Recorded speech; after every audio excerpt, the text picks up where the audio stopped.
Hello, people of Earth. It's your pal, the Orbital Outcast, Rad Gnarly, coming your way with another Loki broadcast. Today is Thursday, and you know what that means. It's GWA night in Fire Pro Wrestling World. But first, I'd like to say hello to everyone in chat or checking us out on VOD. No matter where or when you happen to be in this great big old world of ours, we're happy to have you with us. We hope the day finds you well. All right, let's get to the meeting room. No real news to go through. So far today, in the entrance of getting the show on the road, so to speak, and trying to get 2 cards into our 3-hour time frame, I took the liberty of pre-booking the first event.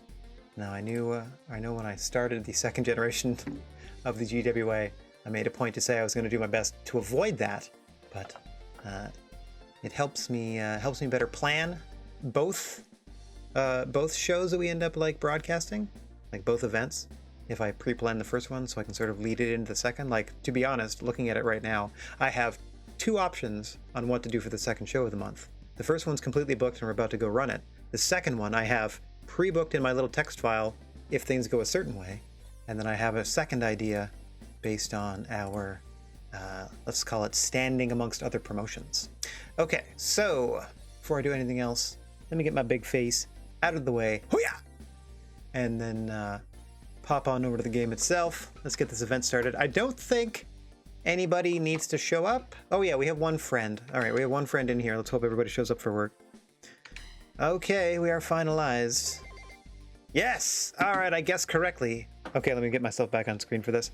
Okay, so it said last time that there was supposed to be a big grudge match between Lee and Dragon, and it wasn't until like midway through the week I realized I employ both Keith Lee and Brody Lee on the GWA roster, so I had to sort of flip a coin and figure out which one was actually feuding with Dragon Rojo Jr. So it looks like I guessed right. Okay, that's all I had to say about that. Oh yeah. Okay. So that even more people in the stands and we'd already sold out the 15,000 seater. Oh, boom. Okay. They paid $40 a head to get here. This is an 8-match card in our first show because I needed the 8 matches to sell this place out. And that grudge match they were speaking of seeing, Keith Lee versus Dragon Rojo Jr. We're going to start our action today with this heated blood feud, apparently. Oops. Let's get over to the next match. I don't need to click on Keith Lee's name. A boinkski. All right, let's head on down to the ring. As always, creature on feature, the referee on record, you'll see them. You love them, you know them by name. Mr. Bigfoot about to call for the bell, and we are underway. Keith Lee in the singlet, Dragon Rojo Jr. in the maroon trunks and mask.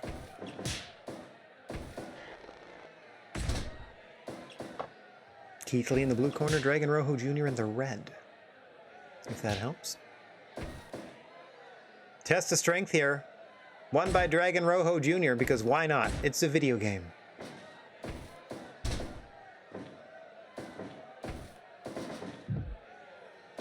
Shout out to all my Twitch homies for having to reacquire a streaming key and or update various pieces of software in order to do their business today.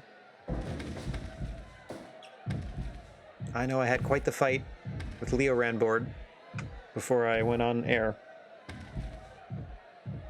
But not only did I make it sure it worked again, oh, vicious overhead belly to belly by Keith Lee there. Reminder, there are no DQs or countouts on the floor of the GWA ring, so this brawl can continue, or must continue, till both competitors are back inside the confines of the ring. That's the only place that we can register a 3-counter tap out and declare ourselves a winner.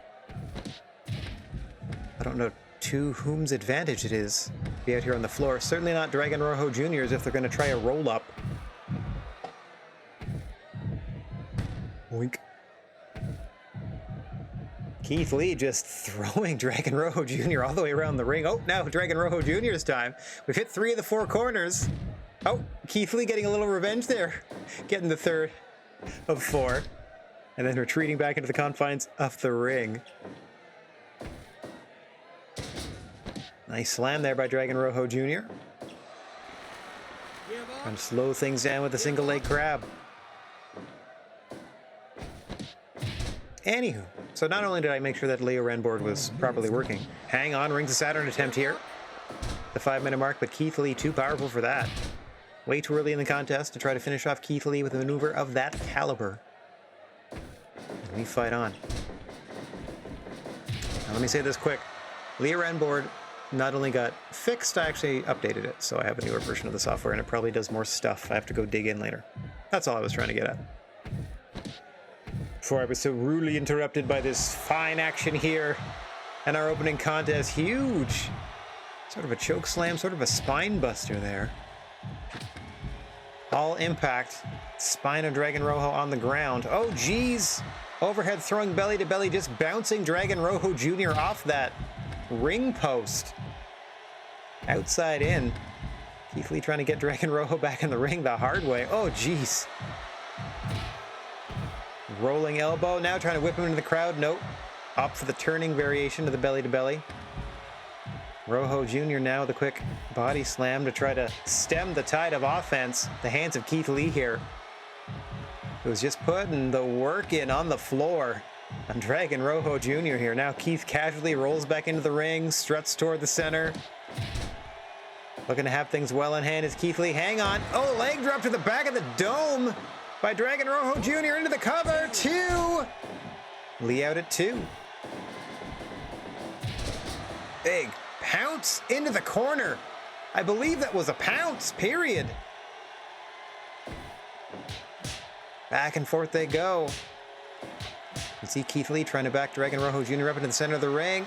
Oh, almost takes his head off with that clothesline. Keith Lee gasping for air. And now it's Spirit Bomb time. 1, 2, 3. Keith Lee. In around 10 minutes, making fairly short work of Dragon Rojo Jr. Once he got him outside that ring, it was kind of curtains for Dragon Rojo. Thanks for coming, though, ho.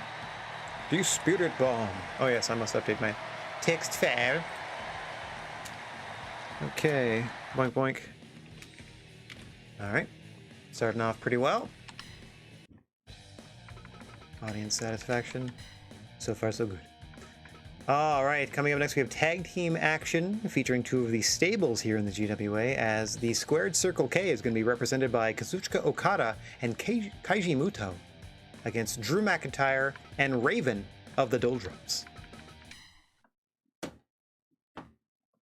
Non-stop action today, so let's get straight to the ring. Mr. Bigfoot calling for the bell. Okada and McIntyre to start things off here. As we said, Drew McIntyre representing Raven's Doldrums. And Okada, Kazuchika Okada, Keiji Muto, representing the Squared Circle K.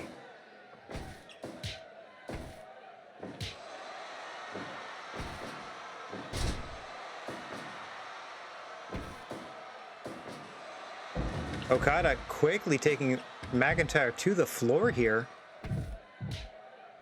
As you see both Muto and Raven eyeing each other, seeing which one's going to drop off the apron first. Hang on, snap suplex by Okada gets the attention of Muto. Raven, meanwhile, biding his time. As seeing his protege here, Drew McIntyre, can fight his way out of this 2-on-1 disadvantage. It is how we're opening the contest, so perhaps Raven assumes. Hang on! Spinning tombstone to Drew McIntyre, and Raven has seen enough as he grabs a steel chair. My word. Gave Drew an opportunity to fight his way out of the predicament himself when he was unable to. In comes Raven with that steel chair. Oof. Muto able to fend off the tag team tactics of the Doldrums. And now Okada makes a tag and Muto's legal. And here comes Raven. Raven and Muto now, your legal combatants. These two, once upon a time, members of the Dark Carnival together in WCW when Keiji Muto was using his Great Muta persona. Clearly a lot of animosity has been built up in the decades between then and now.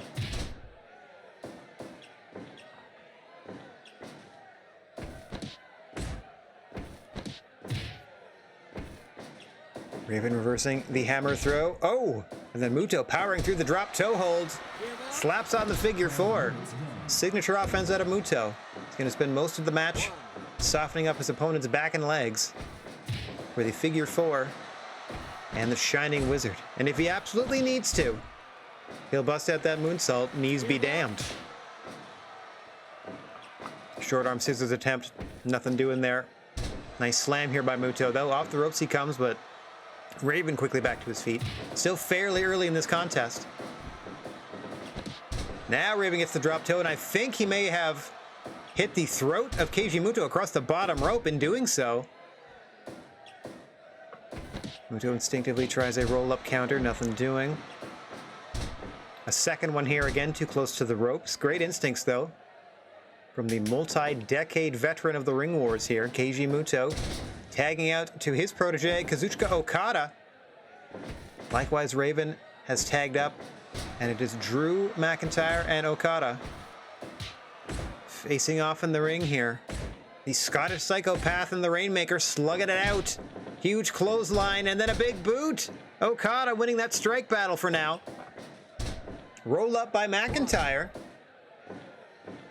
Nets him a 1 count, and more importantly, slows the offensive momentum of Okada and allows Drew to get that tag in. Okada fends off some double team tactics. Eats a fist from Raven.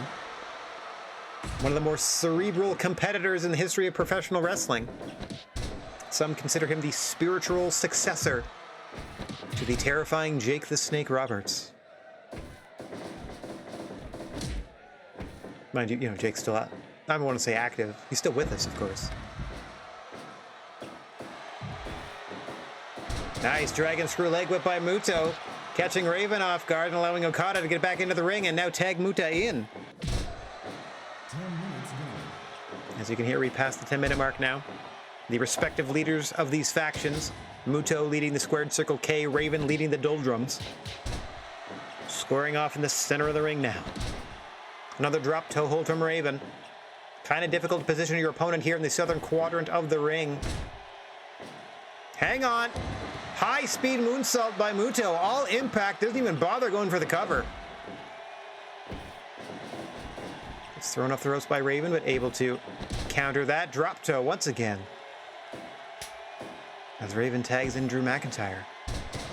Dragon screw leg whip to Raven for something to think about. Oh, I thought McIntyre maybe going for the Claymore there, but hits Muto with a huge clothesline. Oh, dodges the big boot and gets spiked with the Future Shock DDT. McIntyre into the cover.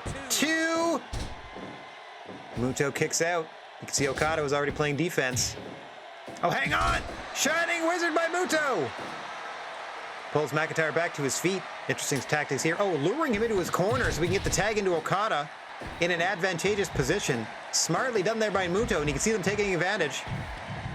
Oh, low German. Raven immediately grabbing a chair to try to turn things over to his side. But nice work here by the Squared Circle K. Hang on, Shining Wizard to the side of the head of Raven now. Remember, this all started with the Squared Circle K trying to isolate Drew McIntyre. Okada and McIntyre are the legal fighters here.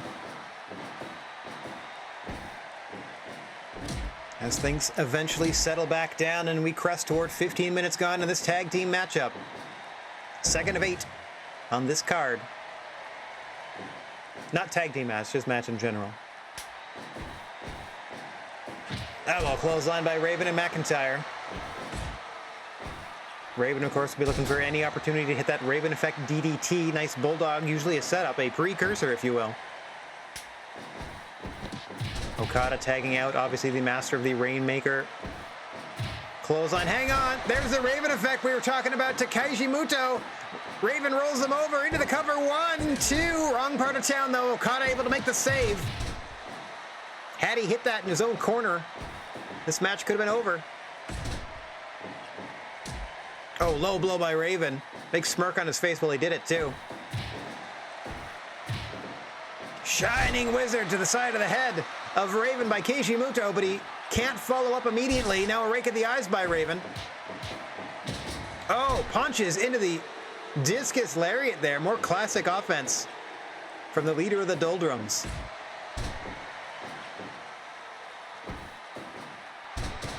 Speaking of classic offense, Dragon screw leg whip once again. Nice backdrop there by Muto. Tagging out to the much younger Okada, likewise. Raven getting McIntyre tagged in fresh. Big power bomb. McIntyre off the ropes. Drops the elbow. Okada trying to counter with a suplex. Nothing doing.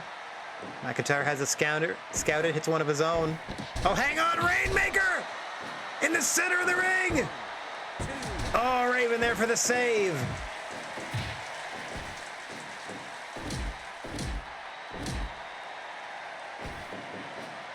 Hang on. Spinning tombstone by Okada, usually the setup. Go behind. Oh, McIntyre fends him off. Was going for another Rainmaker there. Claymore kick! McIntyre hits the Claymore, hooks the leg deep. 2! No! Okada just raises the shoulder. Another assisted powerbomb. 20 minutes gone now, and Okada desperately needs to make a tag here. Oh, McIntyre mistiming that move off the ropes. Might have been aiming for a second Claymore, but nothing doing. Allows Muto to get tagged back into the matchup. Oh, Glasgow kiss, that vicious headbutt. Oh, but Muto shrugs it off and hits a Shining Wizard to McIntyre. Into the cover. 1, 2. Raven breaks it up. And then hits Okada with the Raven effect.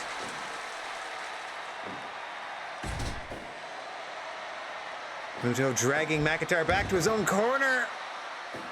Hits that moonsault. Gets rolled up. 2. No! Muto just escapes. Okada couldn't figure out how to help him.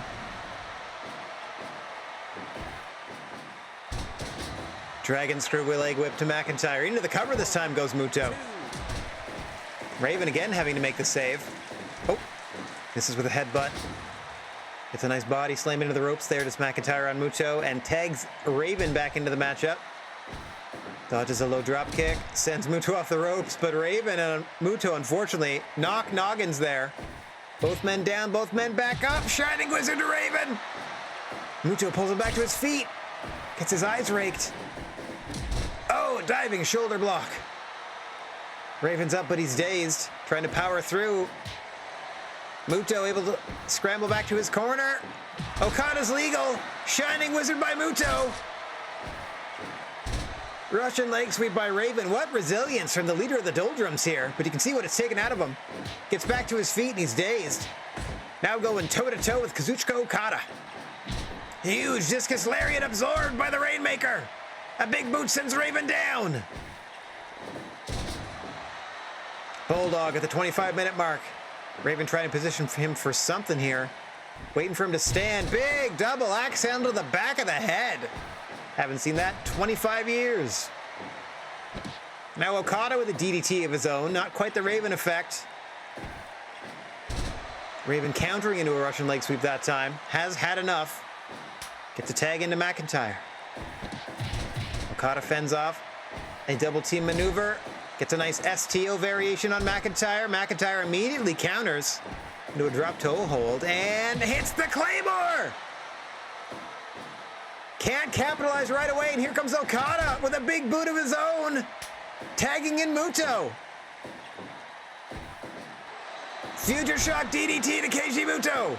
McIntyre into the cover, 2, and he's saved by Okada, is Muto. We are approaching the 30-minute mark.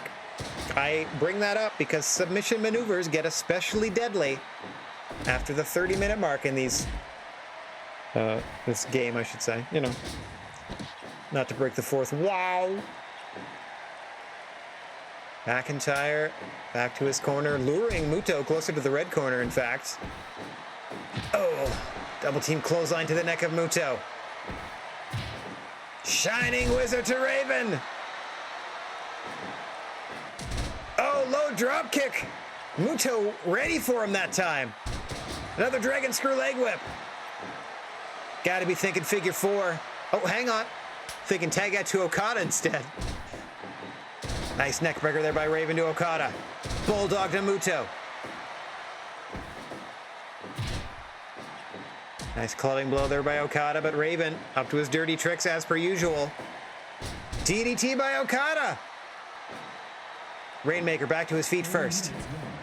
We have now passed the 30-minute mark in this tag match. Second of 8 contests on your card for this evening, and then we got a second card to broadcast later on tonight. Okada missing with the big elbow. Reverse DDT. The effect Raven. Crowd not a fan of Raven, his tactics, or his group, which is good because I set them to be heels. Okada and Raven taking the measure of each other here. Okada sending Raven to the floor. Hang on. Bit of cat and mouse being played here. Ends up with a double powerbomb for Muto. Raven again sent to the floor. This time Okada follows up immediately. Drew McIntyre there. To help save his stablemate, though. Nice double clothesline to Okada. More chairs coming into play here. Oh, just blasts Okada across the chest with that steel chair. Like he was swinging a baseball bat. Cross-legged STF there. A regal stretch from Kazuchika Okada here. Raven able to break it up. Able to fight his way free. But we fight out on the floor. I think Raven just got suplexed onto some chairs there. Oh, hang on. Oh, neck breaker across the knee to McIntyre. Somebody's got to drop this chair. They could be DQ'd here. Oh, Raven doesn't give a good god darn.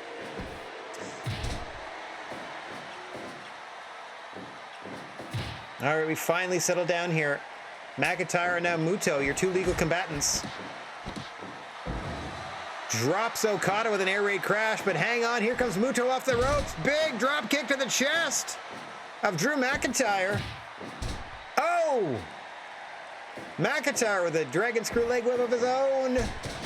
But Muto shows him how it's done. Going up top. Oh, hang on. Springboard! Missile drop kick to the side of the head by Muto. What an inspired maneuver for a man his age. Dragging him away from the ropes. Hasn't gone for the figure four since the opening moments of this contest. Things could end in a hurry if he does. Nice neck breaker there from McIntyre in the meantime, trying to stem the momentum of Muto. Does so enough to get Raven tagged in. Big headbutt to the chest by McIntyre. Discus lariat by Raven, nicely placed. Again, trying to set Muto up for that Raven effect DDT. Oh, another discus lariat there, but Muto quickly back to his feet and gets Okada involved. Shining Wizard to the side of the head of Raven once more. Oh, looked like Okada was going for a Rainmaker, but Raven fends him off. STO takes Raven down. Okada looking to finish things here. Rake of the eyes by Raven. Undaunted, Okada sets him up in the corner. Raven again fends him off. Another discus lariat, this time to Okada. Big pile driver coming up. Okada immediately back to his feet and tombstones Raven. Raven no-sells the tombstone. Lives to fight another day. Ugh, another STO this time, more center of the ring. It looks like Raven is slowly working Okada back into the red corner here. Discus lariat absorbed, big boot. Finishes the sentence in the favor of Okada. Now both men tagging up. McIntyre and Muto once again legal. As we are cresting 40 minutes gone in this tag team contest. A reminder, this is the second match of 8 that we already have booked. And I really hope option A on card number 2 works, because if it does, it's only a 5-match card. Hang on. Muto into the cover, broken up by Raven. Meanwhile, a tombstone to Raven. Future Shock DDT countered by Muto. Oh, and then McIntyre countered the Shining Wizard attempt. Dropping Muto to the mat once again. Off the ropes this time. Nice knee lift by Keiji Muto. Way too far away for the moonsault attempt. Back to the legs, though. In comes Okada. Oh, low drop kick. Spoils Okada's enziguri. But Drew McIntyre still got hurt. Getting suplexed from the rope doesn't help either. McIntyre looking for some support from the fans. He won't find any. Nice throw, though, to Okada. Now a nice clothesline off the ropes. Smartly retreating to his corner. to get Raven tagged back in fresh, and now able to send Okada to the floor is McIntyre. And once again, a steel chair comes into play in the hands of Raven. Okada doing his best to fend off both members of the Doldrums here. Now some double team offense to McIntyre from Muto and Okada, and surprise, surprise, Raven finds another chair. Shining Wizard to McIntyre. Raven says this is it. Oh, went for the Bulldog and got suplexed on the floor, did Raven. Muto able to fend off both members of the Doldrums, and now he grabs a chair. Sends both of his opponents across the ring. Meanwhile, Muto and Okada take a shortcut through the ring. Shining Wizard by McIntyre, I saw that. Stealing Muto's move against him. Meanwhile, a huge pile driver to Okada by Raven. And we are fighting with no end in sight. Hang on. Raven effect DDT to Okada. Into the cover. 1, 2, no! Okada kicks out. Air raid crash to Muto. Okada and Raven, your legal combatants. Raven pouring it on here. After Okada kicked out of the DDT, the Raven effect. Now able to tag Muto back in. Okada gets spiked with a powerbomb. Drew McIntyre and Kaiji Muto, your legal fighters. Off the ropes goes McIntyre. Drop kick to the knee from Kaiji Muto. Shining Wizard. Into the cover. 1, 2. Raven makes the save. And gets tombstoned. Muto up top. Moonsault. 1, 2. No! McIntyre kicks out. Oh, and he gets spiked with a DDT onto a chair. Raven in no position to help. Another moonsault to McIntyre. This time Raven makes the save. Oh! Spinning capo kick. Didn't expect that out of Muto. Neither did McIntyre. As now Okada's tagged in. McIntyre finally realizes it. And gets tombstoned. Oh, fights off a Rainmaker attempt. A second time. Gets the tag into Raven.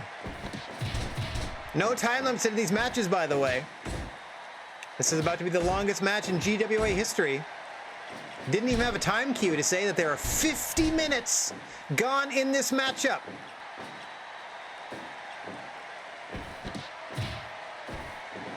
Off the ropes. Okada bowls Raven over. Oh, that could have been it, but Raven stuffs the submission attempt. Off the ropes, he's set once more. One-legged pancake there from Okada. Sets him up for the Rainmaker. Into the cover. 1, 2, and Drew McIntyre breaks it up right at 2. Swinging neckbreaker by Okada. Okada and Raven still the legal fighters here. Hang on, Okada. Tagging out to Muto. Raven doesn't realize. Hits a bulldog on Okada. Oh! What a kick to the face of Raven. Muto. Missile drop kick. What a fury. All for naught, though, as Raven quickly tags out to McIntyre. Oh, Raven clutching at the neck. Shining Wizard to the side of the head of McIntyre. Into the cover. Too close to the ropes. Raven suffers a double drop kick regardless. Muto able to just face lock McIntyre, drag him across the ring. Moonsault to McIntyre. Pulls him back to his feet, gets rolled up. 1, 2, 3. Okada couldn't figure out how to help him. And McIntyre pins Muto. Easy peasy, says the Scottish psychopath. That was cool. Man, that took a while. That was a... Come on. Yeah, I was going to say, that better be 100. And it is. Okay.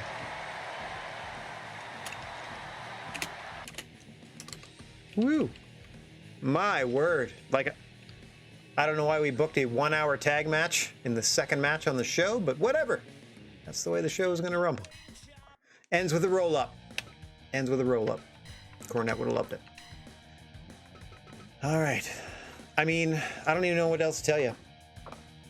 You can see the names as we progress down this card. We just have like all this Hall of Fame talent, and I was trying to put some fun matches together. And I thought, let's see Kenny Omega versus Steve Austin.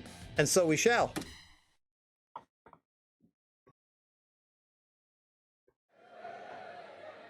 Ooh, opting for the red knee braces tonight is the Rattlesnake. Yeah. Immediately into the Goro Crusher from Kenny Omega, who again will be looking for that one-winged angel. And of course, you know, Austin's going to look to stomp a mud hole, walk it dry, and then hit that stunner.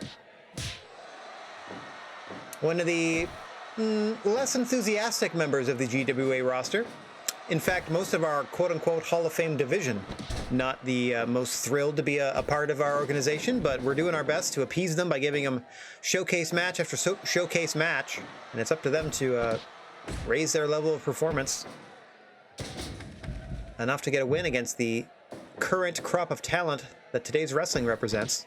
We're going to see a certain clash of styles here between Omega and Austin, that's for sure.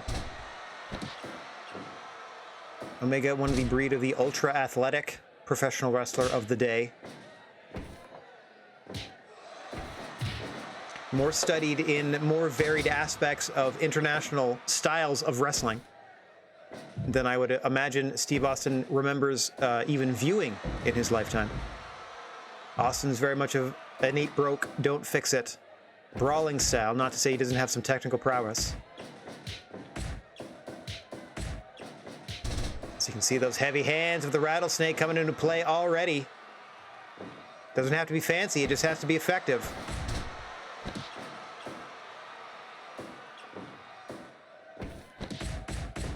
Nice forearm combination there. Kenny using both forearms in succession. And now a nice back elbow from Austin, slowing things down with the Boston Crab. Maybe been a shout out to Chris Jericho there with a Juice Effect / Walls of Jericho, but let's just call it a back elbow and a Boston Crab. Quickly into the cover goes Kenny here, but we're only 5 minutes deep into this one. He only gets a 1 count. Nice backbreaker there by Omega, maintaining the offense. Omega trying to get Austin to chase him. I think that's a bold but sound strategy on the part of Omega. He's banking on the fact that he has more gas in the tank, shall we say. That his cardio bests that of the bionic redneck, but that remains to be seen. As Austin is sent to the floor and quickly returns without too much fuss there. Hang on. Couldn't escape that maneuver, as Kenny so eloquently told us from here. I don't know why we mic'd certain wrestlers, but we have. I'm just teasing. Austin now sending Kenny into the corner, countered into a suplex. Austin spills out to the floor. This could actually work in Austin's favor if Omega follows him out, but he does not. There are no counters or DQs on the floor, and you'd think that would be Stone Cold's paradise. Kenny Omega smartly stays in the center of the ring, doesn't want any part of that whiz-biz.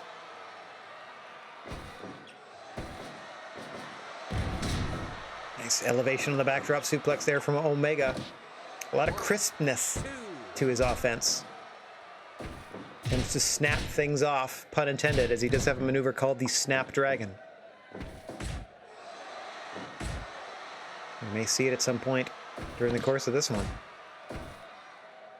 Austin with another test of strength. Just getting in the head of Kenny Omega with that move.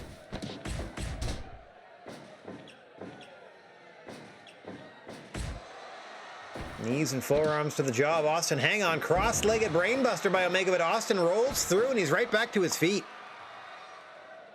Incredible resilience from the Hall of Famer, Stone Cold Steve Austin here. Hang on. V-trigger to the back of the head.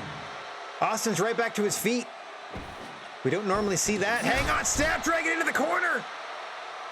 Now Omega's up. Look how quickly he sent it to the top rope and a missile dropkick to the back of Austin now. Another Snapdragon. Kenny Omega thinking in combos. Back to the cross-legged brainbuster. Austin didn't roll through that one. Back and forth they go. Austin get a better of that exchange into the cover. Man, knocked Kenny out. Just a 2. Simple yet effective offense from Stone Cold. V-trigger to the back of the head of Austin, and now Kenny's looking for them in bunches. No! Mistimes that, but goes for a cover regardless. 2 and no. Austin kicks out after they knocked noggins. He went down, Omega did not. I mean, certainly traditionally animated Austin offense. Oh, Kenny Omega misses in the corner. Austin's got a chance here. Oh, gets snapped back into the corner with that head scissors by Omega. A drop kick to the back of Austin's head. History of neck problems. Hang on. Oh, spikes him with a double arm pile driver into the cover. 2. No. Austin out. Just as we mentioned his history of neck problems, he gets spiked right on his dome. And another cross-legged brainbuster. Kenny seems to be getting a bit tired here. Oh, another Snapdragon. Seems to have found a second win. Oh, Poison Rana this time. You do not want to give Kenny Omega back control. Most of his more potent offense comes from that position. We've seen some of it already. Creme de la creme, of course, being that one-winged angel. Austin by the right hands. Off the ropes to a dazed Omega. Wailing away is Austin. I wish more of his moves busted people open. It might help him more. Omega counters with a suplex and now runs off the ropes for a huge sliding V-trigger.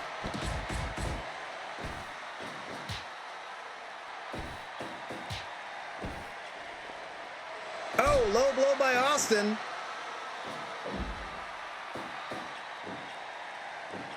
Pulling Kenny back to his feet. Snapdragon once again by Omega.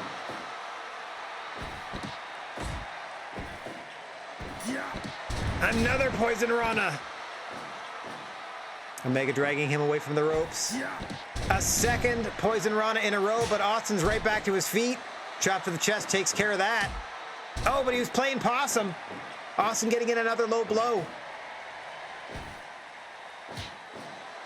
Haven't seen an attempt at a stunner yet.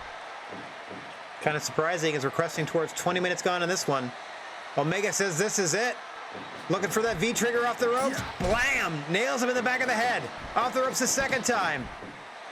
Austin missing widely with a chair he pulled out of nowhere. Cross-legged brainbuster to Steve. Kenny back to his feet. One-winged angel attempt. Spikes him into the canvas. 2, 3. Kenny Omega. And good night. Defeating Steve Austin.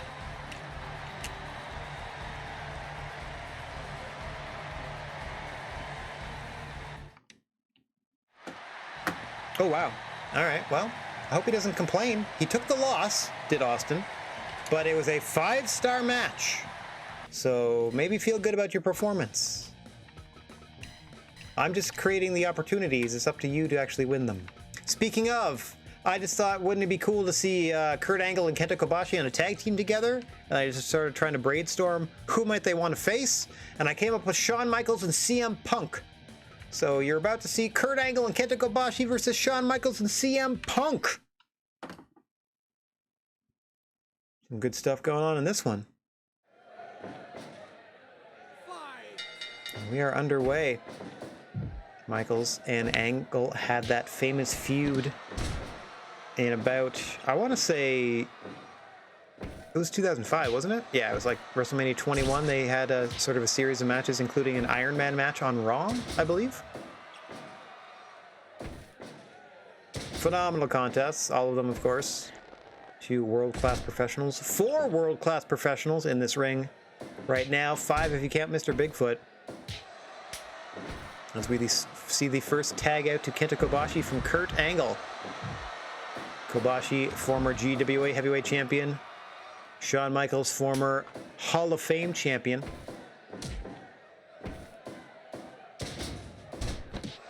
Now Kenta Kobashi and CM Punk going tete-a-tete.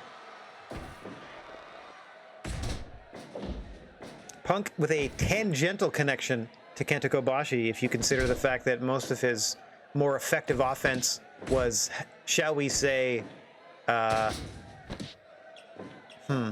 borrowed from Kenta Kobashi's own protege, Kenta, all caps, the gentleman that actually innovated the go to sleep. So I don't know if there's any sort of bitterness on the part of Kobashi toward Punk and his, what could be considered by some theft of some major parts of the moveset of his most famous student. Punk into an early cover here, and it's going to take a lot more than that to wear down the former GWA champion. Held that belt with pride for almost a year. Did Kenta Kobashi. Nice throwing belly to belly. Punk landed on the apron and bounced out to the floor. That had to tickle. Or in the words of Punk in his match against Elijah Burke in ECW, well, that hurt. That was him selling something that actually hurt. Right into camera, he just was like, well, that hurt. Anyway.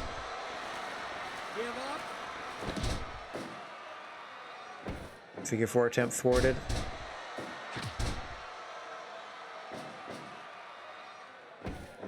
Kurt Angle with a good counter there. Now Shawn Michaels, able to hit a jumping pile driver and ascend to the top. Hang on. Nice diving crossbody from the top here. But wrong part of town as Kobashi's there to break it up and then whisper sweet nothings into Michaels' ear with that headlock. Double underhook on the belly to belly by Angle. Gets Kobashi tagged back in. Quick tags here from Angle and Kobashi. You like to see it. Oh! Angle eating a short version of the sweet chin music. Unfortunately, he's not the legal fighter. Unfortunately for Michaels and Punk, that is. As Punk's tagged back into the matchup to face Kobashi. Oh, Punk just chopped back down to the canvas by the former GWA champion, dropping a big leg to the back of the head of the Second City Saint. Thrust kick of his own into the rib cage of Punk. And Kobashi, who hits a burning lariat, let's call it, to CM Punk, who has had enough and quickly tags out to Michaels, now sending Kobashi to the floor. Smart strategy here, but you can see Shawn Michaels showing a bit of sportsmanship, just waiting for Kobashi to return. Oh, and it cost him as Kobashi drops him with a half and half suplex. Able to tag Kurt Angle back into the matchup. Angle and Michaels now. Angle off the rope. Kitchen sink knee lift. And 2 words for Kurt Angle from Shawn Michaels.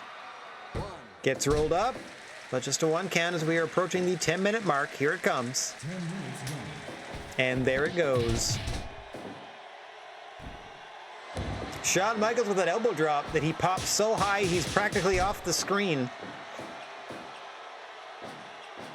Whoever made that in Movecraft might need to adjust that a little bit. Hang on. Quick roll-up attempt, but Kobashi out at 1. Oh, knife edge chop to the back of the skull of Shawn Michaels. And then 1 for the throat from the former champ.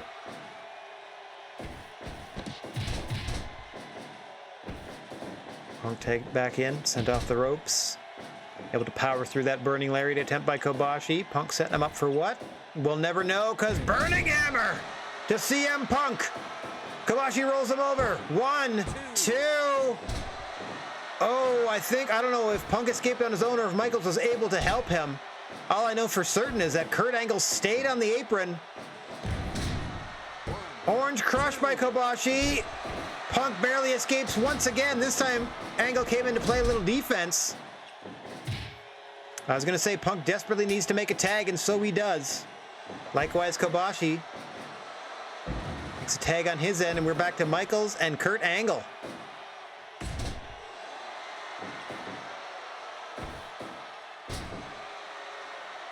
Nice throw there by Kurt. Quickly tagging straight back out to Kobashi. That's very surprising. Kobashi being sent to the floor by Michaels, courtesy of a suplex.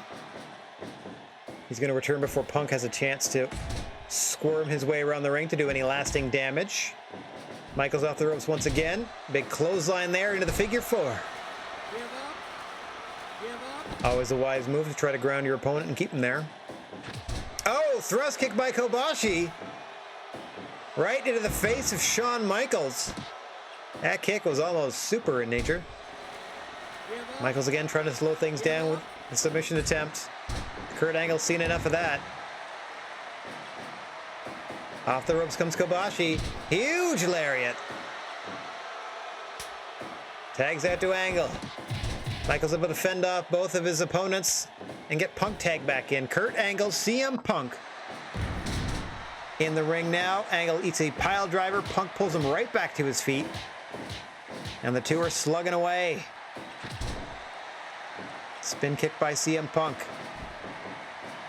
Bulldog this time. Into the go to sleep. Pulls him away from the ropes. Punk into the cover, but Kobashi's right there. Breaks it up at 1. As we are approaching 20 minutes gone in this one. Hang on. Pile driver to Kobashi. Meanwhile, CM Punk just angle slammed Kurt Angle. 1, 2. Angle out at 2. After suffering a go to sleep and his own angle slam. Oh. Signature combination there out of Punk. That knee lift bulldog out of the corner. Punk able to fend off Kobashi and Angle and get Michaels tagged back in. Michaels and Kobashi now representing their squads. Big brainbuster to Punk. Gets caught in a neck breaker. Back to a seated headlock. Hang on. Kurt Angle picking the ankle of Shawn Michaels. Got that whole leg barred. The longer these matches go, the more deadly these submission attempts become. Kurt Angle knows that full well, starting to try to work on the legs of Shawn Michaels. Big splash off the top to Kobashi. Angle in there to save his partner. As you heard the announcement, we are 20 minutes gone in this one. Oh, Kobashi able to cut Michaels off. Unable to make the tag as Shawn Michaels. Moonsault by Kobashi to the Heartbreak Kid. And now Michaels able to make the tag as Kobashi himself tags in Kurt Angle. Angle and Punk now. Center of the ring. Sneak around into a swinging neckbreaker by Punk. Kurt Angle just drops him on his face with a flipping German suplex. And then tags out to Kobashi. Kurt Angle having some short sessions here as the legal fighter in this match. If I'm to be critical of his performance so far. Always there, or most of the time there, to help his partner out of a jam, but at the same time, it looks like Kurt Angle comes in, does a move or two, and then tags right back out. Meanwhile, Kobashi's there to do the brunt of the work here. Currently getting bulldogged by CM Punk, much to his chagrin. Punk off the ropes again. Flips into the DDT, but Kobashi right back to his feet. Sends Punk off the ropes this time. Big lariat by Kobashi. Punk tags out to the Heartbreak Kid. Gets beaten down the canvas, at least partially, by Kenta Kobashi, before Michaels is able to break that up. Spikes Kobashi with that pile driver right in front of his tag partner, Kurt Angle. There he goes with that elbow drop into the Cosmos. Swing and a miss, though, by Michaels. Oh! Kobashi didn't miss with that swing, or that one. Coming off the ropes again, huge lariat by Kobashi. In comes Angle. Angle sent it to the corner. Shawn Michaels, meanwhile, missteps. Tripped in the ring there. Sending Angle off the ropes. Kitchen sink knee lift by Michaels.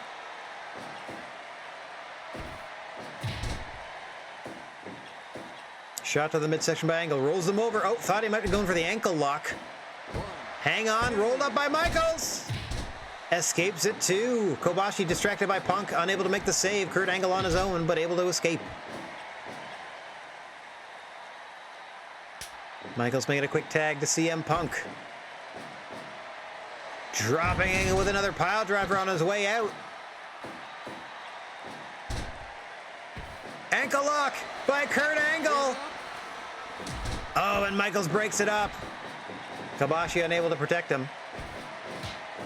Tried his best, but Michaels a little too fast. Huge clothesline by Angle. Drops Punk to the mat, where Kenta Kobashi can take over. Oh, gosh. Couple of stiff shots there from the former GWA champion. Being sent off the ropes now by Punk. Bulldog by Punk, grouting a fistful of hair in the process. Getting the tag out to Michaels. Kobashi wasn't initially aware, he is now. Sets Michaels up for chops in the corner. Had he and Punk stacked up and just shoved Punk out of the way to get at the legal fighter Michaels. Now, HBK setting Kobashi up in the center of the ring. Thought he might have been going for the sweet chin music out of the corner, but Kobashi back to his feet too quickly. And now getting chopped down to the canvas. Oh, not enough time for the moonsault. Has Kobashi, but he's able to set Michaels up in the corner, at least temporarily, before getting dragged all the way across the ring. As you've just heard, we're now 30 minutes deep into this tag match.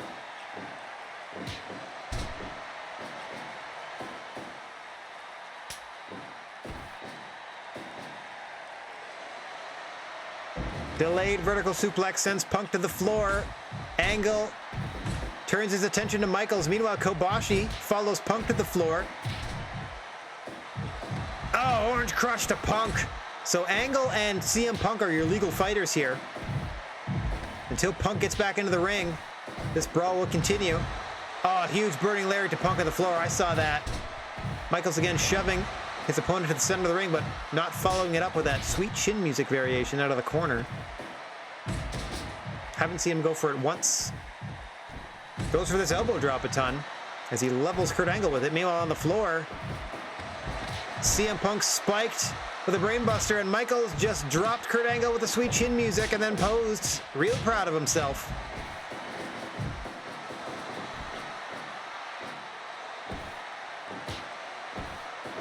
Off the ropes goes Angle. Bulldogged to the canvas by Punk. Punk pulls Angle back to his feet and then tags out. Kurt also makes a tag, so HBK and Kenta Kobashi are legal fighters. Good thing for Kobashi and Angle. Hang on! Burning hammer to Shawn Michaels!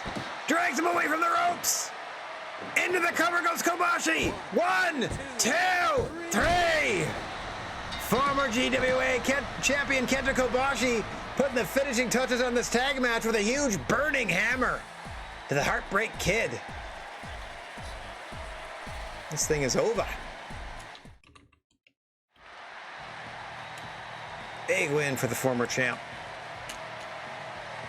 And another 5-star match. That is 3 in a row.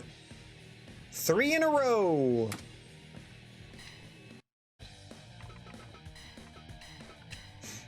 All right.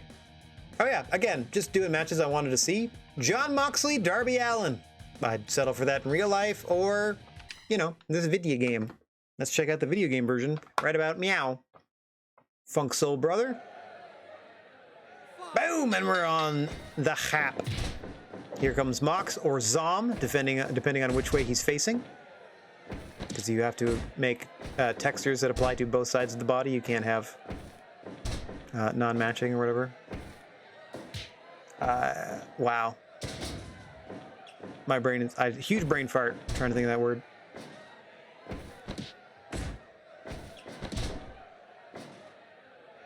Anywho, let's focus on the matchup. Jon Moxley sending Darby Allin to the floor, but Allin quickly returning. Don't know that we would see this in AEW until one of these gentlemen like switches their allegiances. Like, who would the crowd cheer for? Moxley versus Allin. You'd want to see them teamed up, right? At least at this point in history, in the really real world. Here in the GWA, though, not many friends in the locker room. Spirit of competition. Above all else.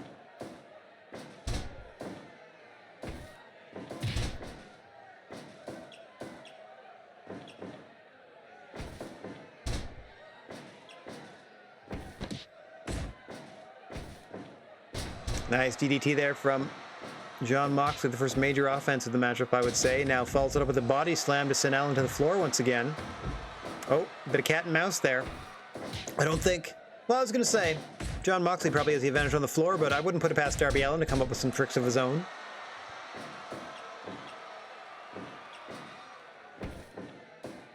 Roll-up attempt here, too close to the ropes. And now Allin able to send Moxley to the floor. Catches his breath in the center of the ring. Asymmetrical is the word I was trying to think of before. Like the patterns have to be symmetrical, they can't be asymmetrical. They have to be copied. Anyway.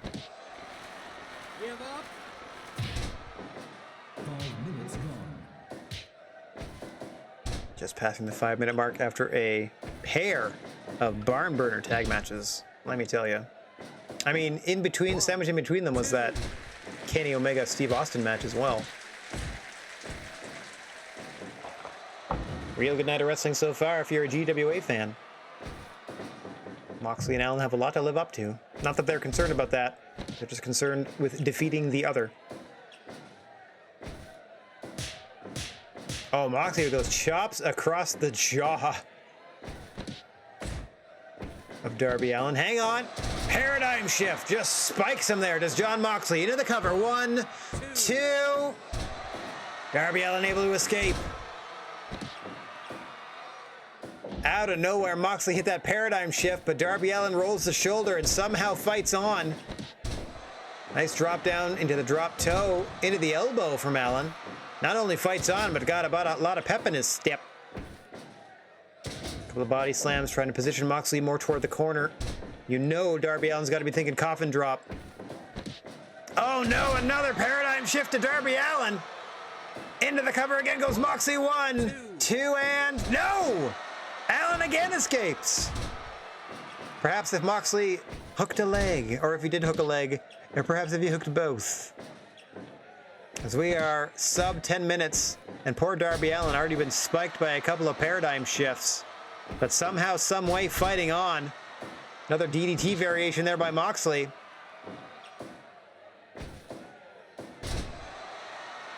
Snap suplex out of Darby Allin. Trying to turn the tide here. Oh gosh! That release suplex of Moxley's. Hang on. Roll-ups are deadly in the GWA! Just a 2 count though for Darby Allin. Sitting Moxley off the ropes. Big clothesline by Allin there. Head scissor takeover toward the corner. Going up top. Coffin drop! Can't make the cover right away and Moxley's back to his feet. Darby Allin able to fend him off. Gets thrown across the ring. Swinging DDT out of the corner by John Moxley. Both men up at the same time. This time Mox is sent across the ring. Oh no, paradigm shift. Numero 3. To Darby Allin, but he can't follow up. Going for a 4th, just a butterfly suplex that time.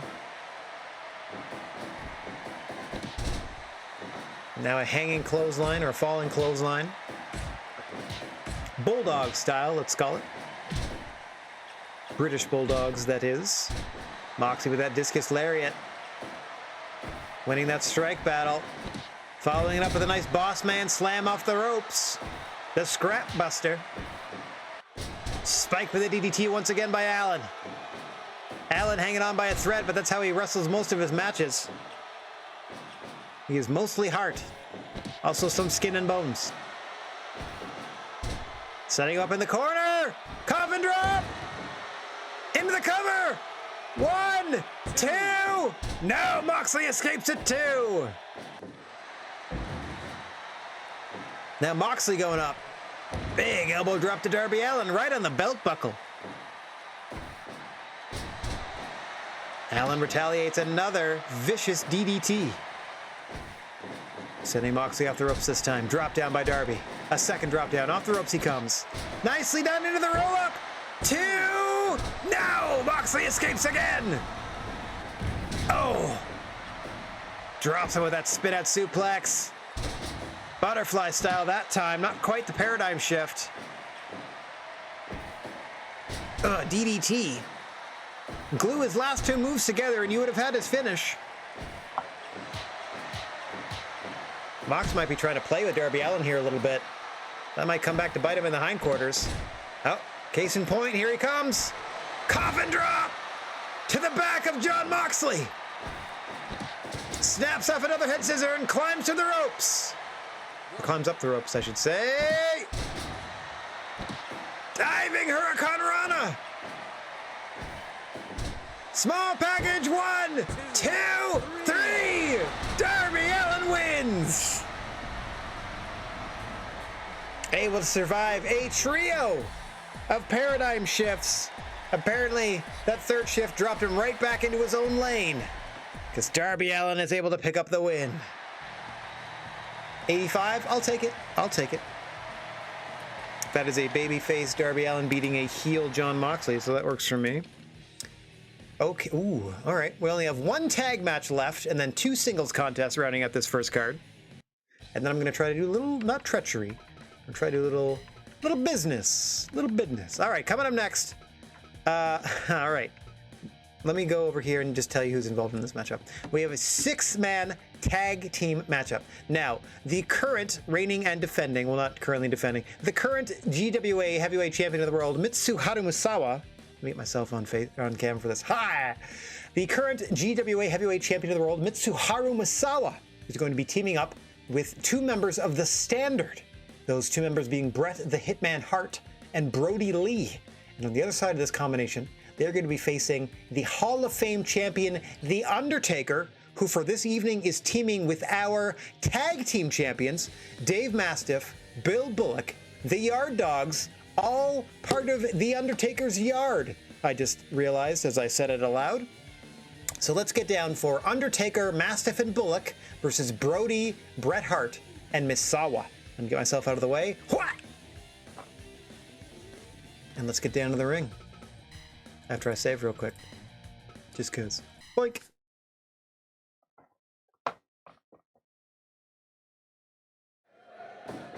Mr. Bigfoot calls for the bell. Misawa and Undertaker starting the match for their respective teams.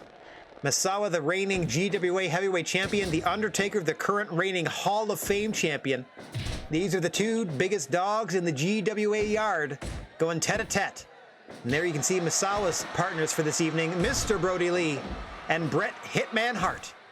2 members of the Standard, the stable led by Bret Hart. Formerly comprised primarily of GWA originals. We have since parted ways with the majority of them. More on that later.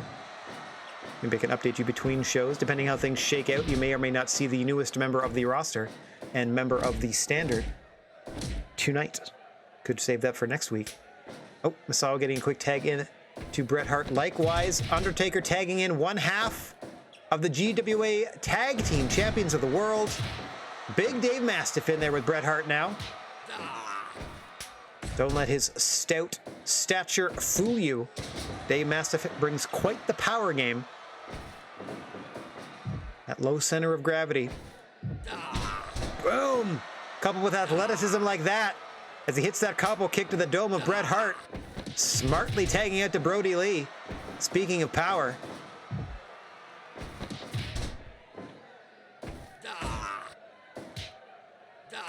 Certainly the biggest and baddest member of the Standard. And there against tag team specialist Dave Mastiff as The Undertaker looks on. Can't wait to see Brody Lee and The Undertaker against each other. Mastiff, victim of a Boston Crab, but able to break free. Tagging in his tag team champion partner, Bill Bullock now. Some classic Yard Dog teamwork. Sending Brody back to his own corner at the 5-minute mark.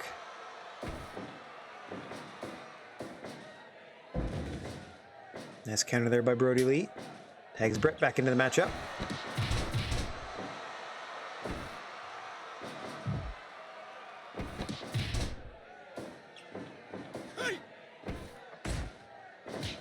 Center of the ring now, the 2 men content to square off. European uppercuts versus punches.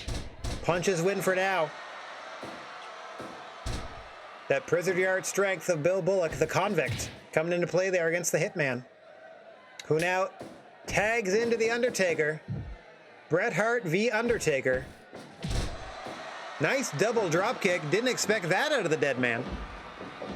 But he is the premier striker in the history of recorded space and time. Hang on. Snake Eyes. Out of Taker. Brett quickly making the tag out to Misawa. And we know the tenacity of Mitsuhara Misawa. We know the precision and strength of his elbow strikes. If anyone can rival the most prolific striker in the history of anything ever for all time, forever and ever, amen, The Undertaker, it's going to be Mitsuhara Misawa. Nice mule kick there, kicking the dead man away. Get away, he says. Get away.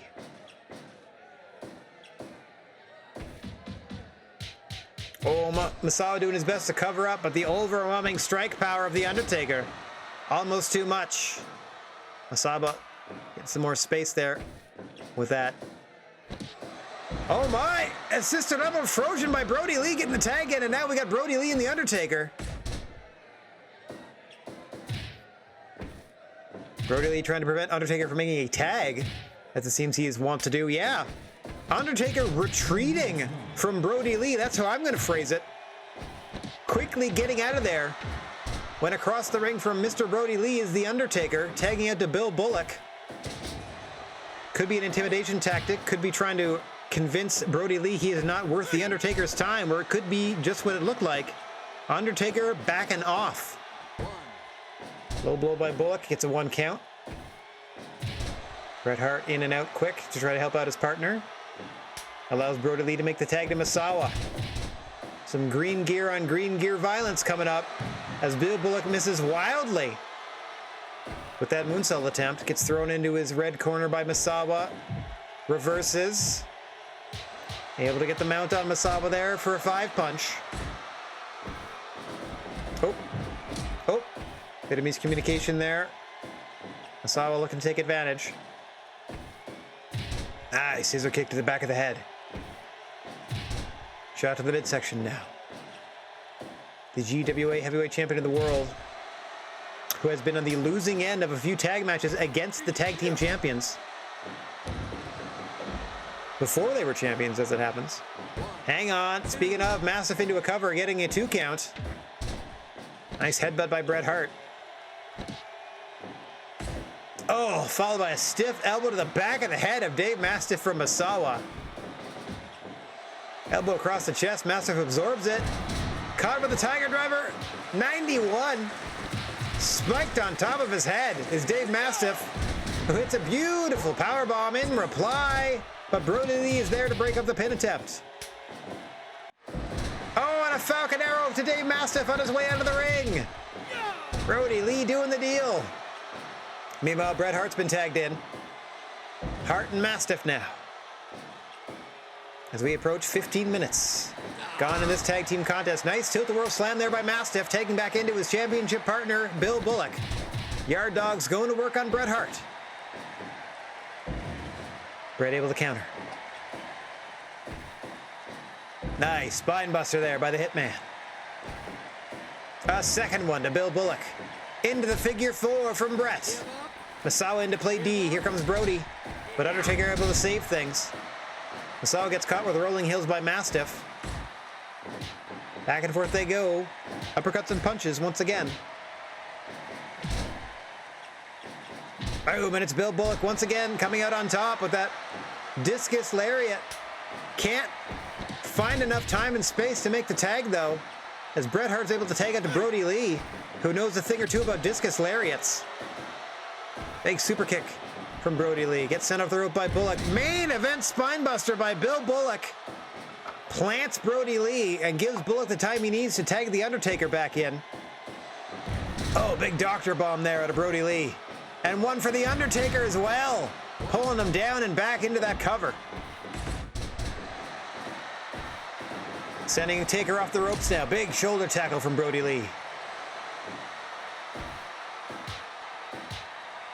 These two going tete-a-tete, toe-to-toe, punch for punch. Undertaker clotheslining Brody Lee to the mat, silencing him momentarily. Big boss man slam by Brody. Tags Bret back in. Huge headbutt into a figure 4 by Bret Hart to The Undertaker. Misawa in to try to play D, but Bill Bullock, sneaky, able to break up that submission attempt as we're cresting towards 20 minutes gone in this tag match. And things are heating up and heating up. Last ride! Last ride coming up to the Hitman! Into the cover! 1, 2, no! Bret escapes! Perfect ring positioning from The Undertaker. Bret Hart, meanwhile, has the sharpshooter on Dave Mastiff, who is not the legal fighter. Bill Bullock is now, thanks to that tag from The Undertaker. Meanwhile, Bret Hart able to tag out to Brody Lee. Oh, what a sequence there. Bret Hart able to survive the last ride.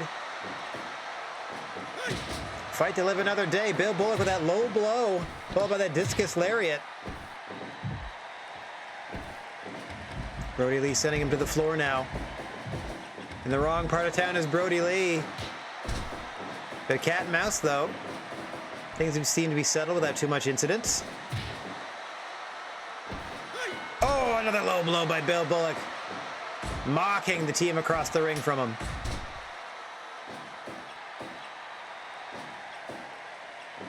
There it is! The Darkness Lariat! 2!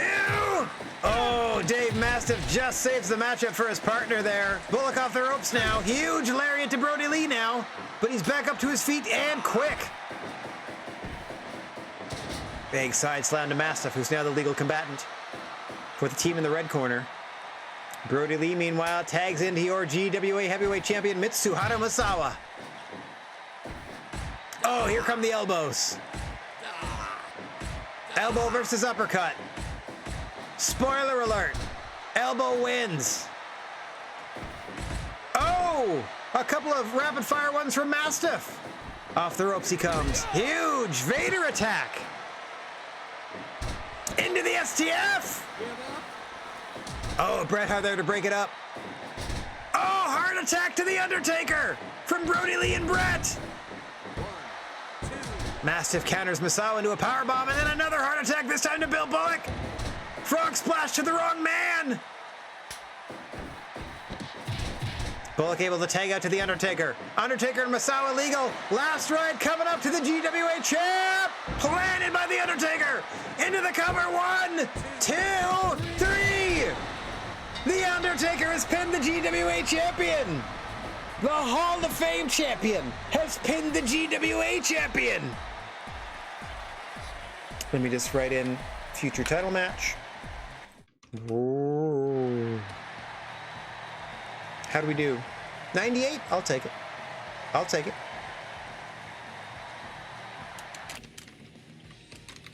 Okay. Undertaker. Boink. Did all that. All right, we got 2 matches left. 2 title matches left on this first show. Boink, boink, boink. Save that, get to our first of 2 title matches. Adam Page is still inviting people from AAA to come to our promotion to try to take the AAA heavyweight title back to AAA. So Aerostar is here to attempt just that. I'm gonna have to, I don't know if I should keep bringing people here or if I should start sending Adam Page down to AAA so we can eventually get them their belt back. Mr. Bigfoot calls for the bell. Aerostar in the blue, red with white trim. Also the masked competitor. Just so you can tell the two apart. Adam Page coming off a successful title defense against El Hijo del Vikingo at our last show. But we're doing we're running that strategy of trying to run Adam Page into the ground, quote unquote, so that eventually he will lose this AAA title.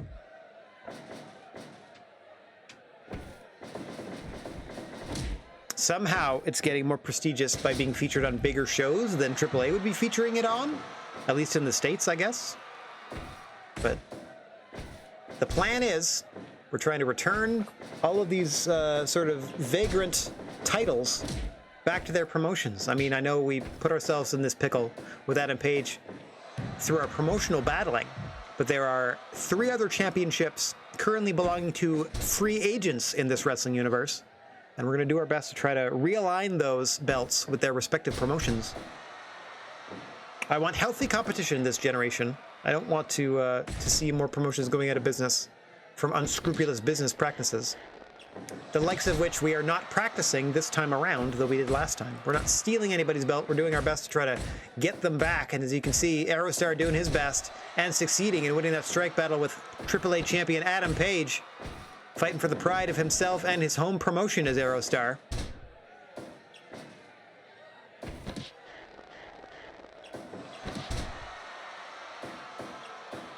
Nice go behind into the drop toe there from Aerostar. Traditional lucha wrestler, as opposed to the American indie cowboy-ish style of Hangman Adam Page, who got one monster of a pop this past Dynamite. Spoiler alert to those who didn't get to see it last evening. But my word, good bit of business they're building over there. Powerbomb counter nets Hangman Adam Page a 1 count. A second. This isn't going to get him any because it's too close to the ropes. Sends Aerostar into the corner this time. Oh dear, what are we doing? Buckshot lariat to Aerostar into the cover too. Almost puts him down. Referee in perfect position to begin making that cover, or making that count immediately. Aerostar had 3 seconds and 3 seconds only to get his shoulder up and just managed to do so. Hang on, small package attempt here. Netting Aerostar a 1 count. Now we'll see how the challenger responds to that fairly early application of the buckshot lariat out of Adam Page. See how rattled Aerostar is going forward here. Nice clothesline to the champ. Page out of the corner though, recovers rather quickly. Big forearm to the back of the head of Aerostar. A second forearm to the back of the head of Aerostar. Setting him up for what I do not know is Adam Page. Could be dragging him back into the corner for another buckshot lariat attempt. He's got that dead eye he can hit you with. Let's see if he clicks R3 anytime soon. Nice follow-away slam out of Page.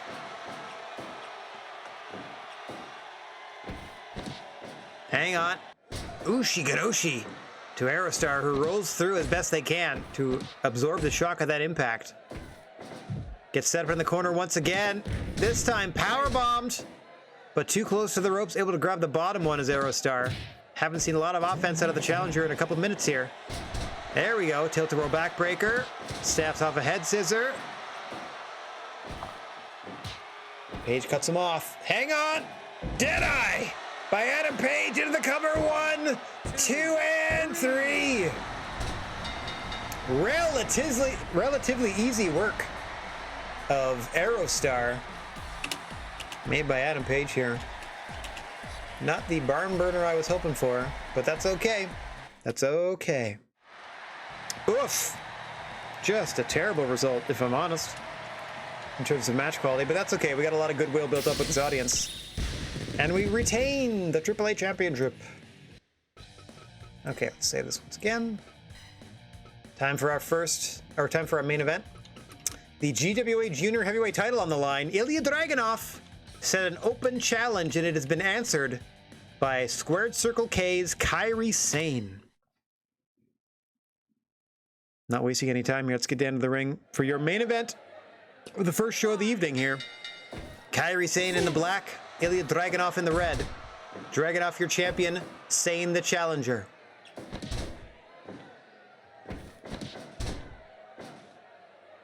This is actually the first or maybe second look at Kairi Sane in singles competition.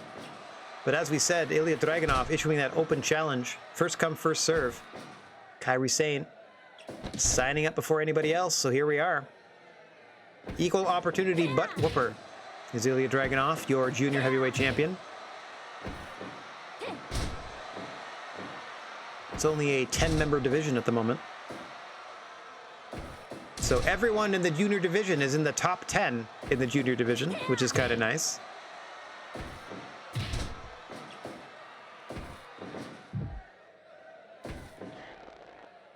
A lot of fire out of Kairi Sane to start this matchup. A lot of offense out of the challenger in the opening moments here. Pouring it on is Kairi. Nicely done. Arm whip into the arm bar.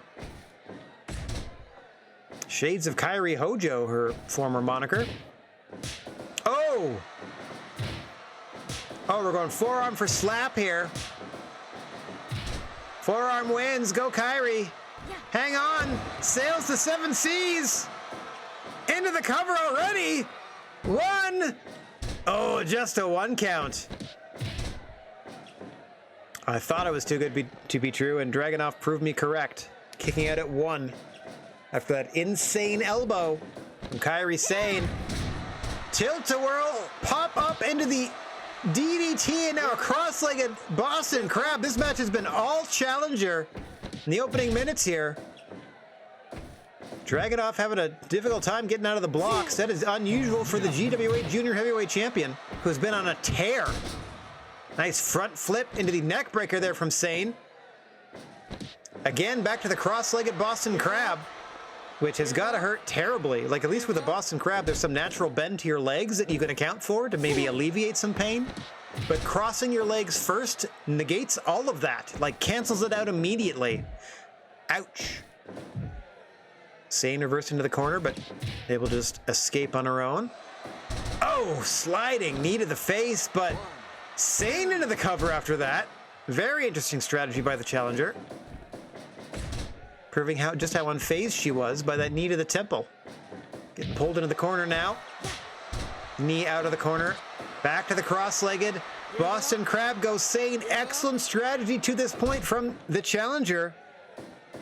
Grounding and keeping the champion grounded. To this point, mind you, there's a lot of fight left in Ilya Dragunov. Associate of Randy Orton, who is currently guesting at another promotion, along with a couple other GWA talent members. We've sent out, in the spirit of goodwill, a couple of pop-up spike spinning, swinging DDTs, and then a seated forearm. Kairi Sane firing on all cylinders here. Arm whip out of the corner. My word. Putting on a clinic. Dragunov doing all he can just to slow her down. Go behind. Nice. Leg grab. Backdrop. Get that senton splash from the pike position, but a hip attack by Kairi Sane might silence Dragunov quickly here. Right back to the cross-legged Boston Crab. Give up. Give up. Excellent work done so far by the challenger. Champion's got to get something going here. He hopes to retain his belt.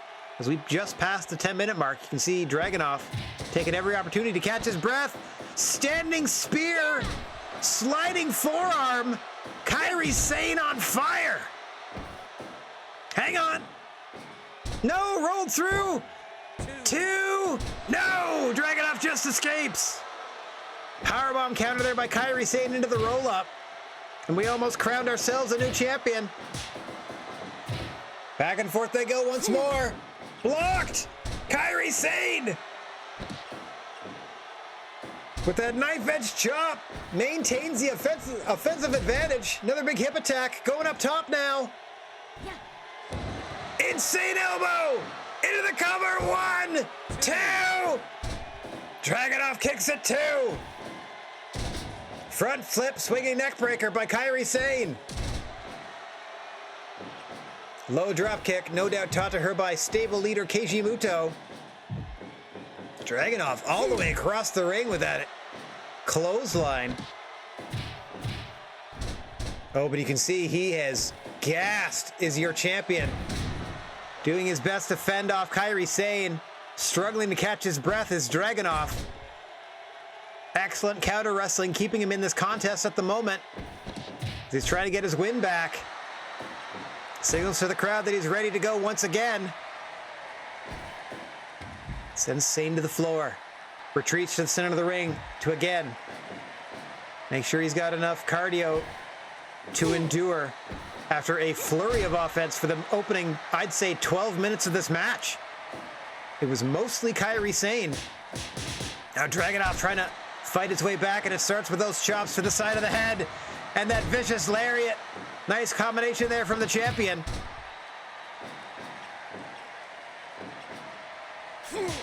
Oh, knife edge chop to the back of the neck. Sane fends him off for a second, takes time to pose. That could come back to haunt her. Sending Kairi off the ropes, turning her inside out with a huge clothesline, setting her up for a second. 2 in a row, going for 3. He'll do this until he runs out of gas. Here comes 4. Starting to feel a little down on himself.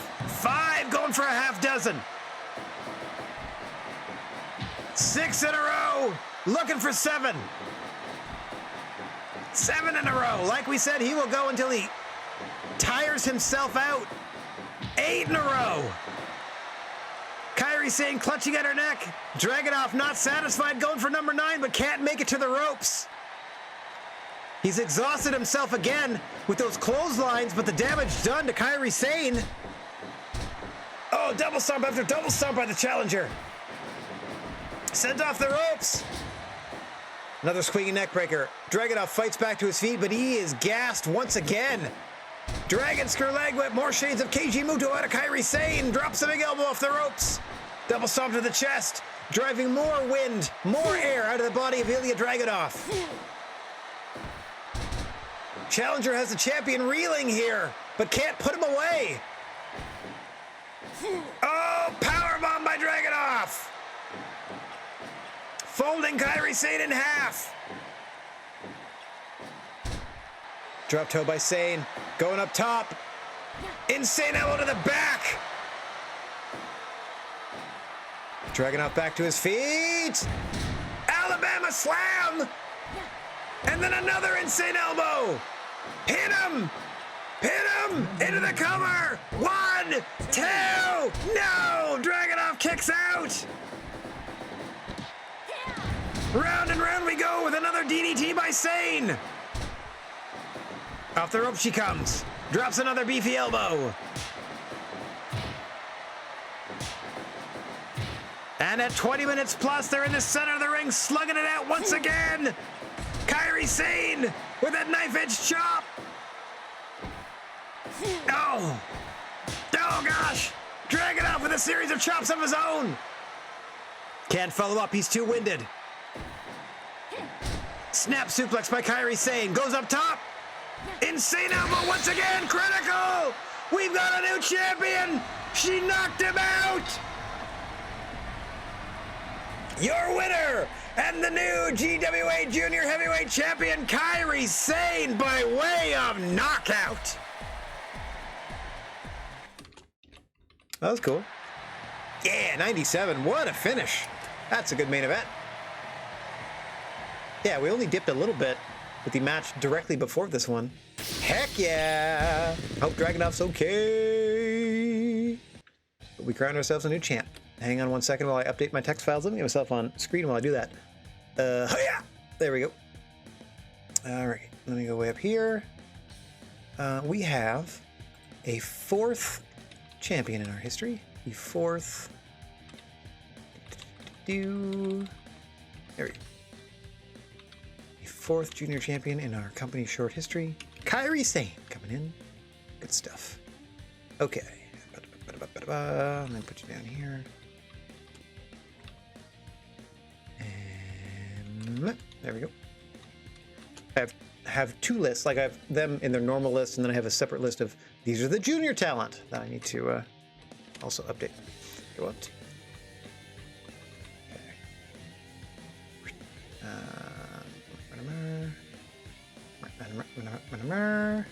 Yeah. Makes sense. Yes. Okay. Okay, so now I'm looking at my pre-booked card, and then I have another. Maybe I can do something else. Let's see. Kairi has won the junior championship. Yay! How many people do we have? 16,000. They spent $40 a pop just to be there. I mean, I did a TV commercial, but still. Oh, look at that. Chop is the new NXT Junior champ. Monster Clown and Black Mamba, I want to say, are the AAA tag champions. Total Owashi is the DDT champ. Got new Dragon Gate Junior tag team champs.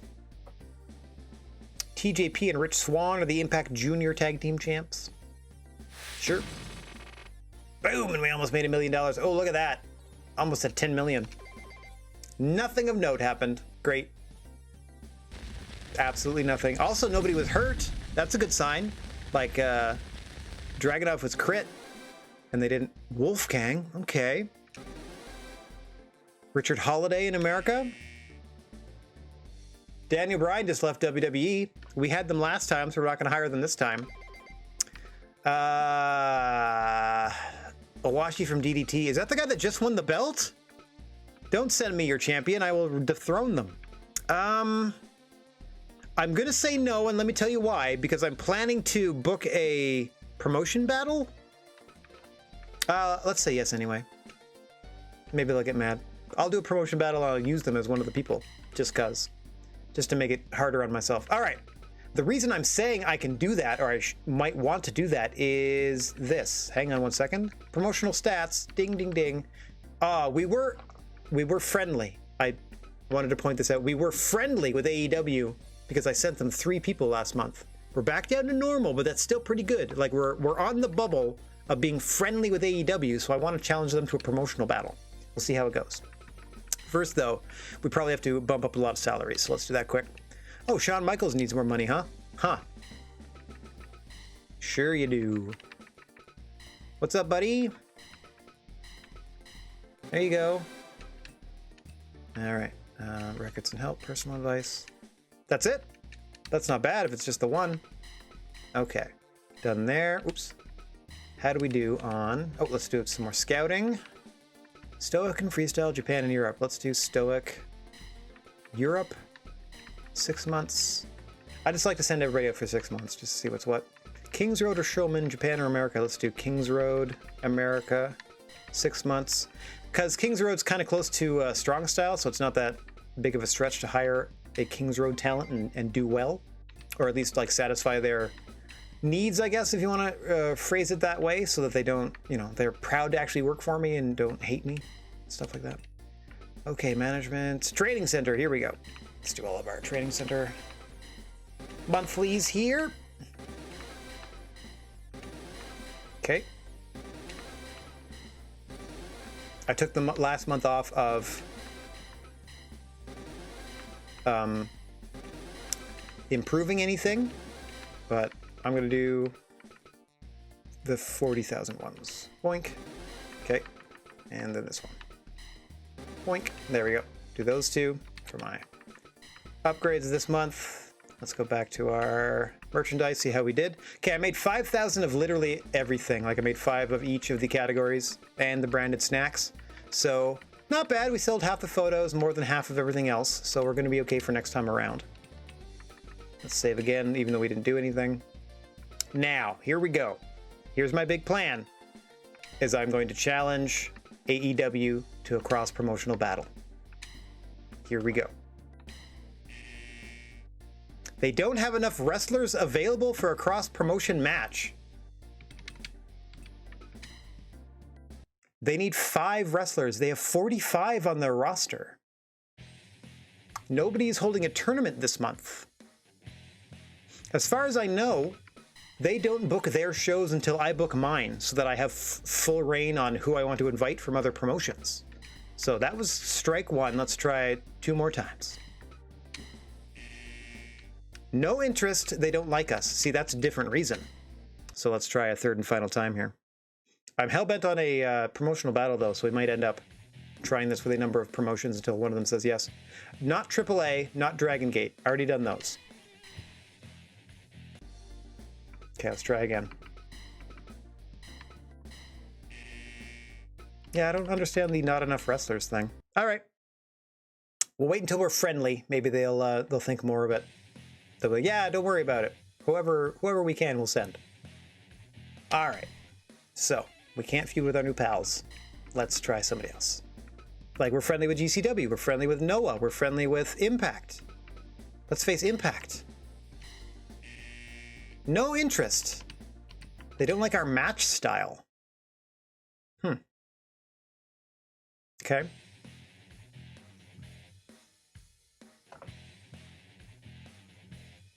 All right, let's keep going, though. Let's give them a couple more chances. I still wouldn't mind doing an Impact. Impact? They don't have enough. I don't believe them. I'm going to keep trying. I only have 32 wrestlers on my roster. The plan here is either get this thing done so I can do a quick 5-match card with a promotional battle, or I had a second card drawn up, but I don't think I can finish it before 10, and I have a hard out. 10 at the latest, because I have business to attend to on the Discord server. That's right, go to the Rad's Pad Discord after we're done streaming tonight, about 10:15 Eastern. Be a little movie discussion, wink nudge, in the Rad's Pad Discord, doing it each and every night of October, talking about spooky movies. Okay, please let me cross-promote with someone. We are friendly with Impact. They like us. Not enough wrestlers.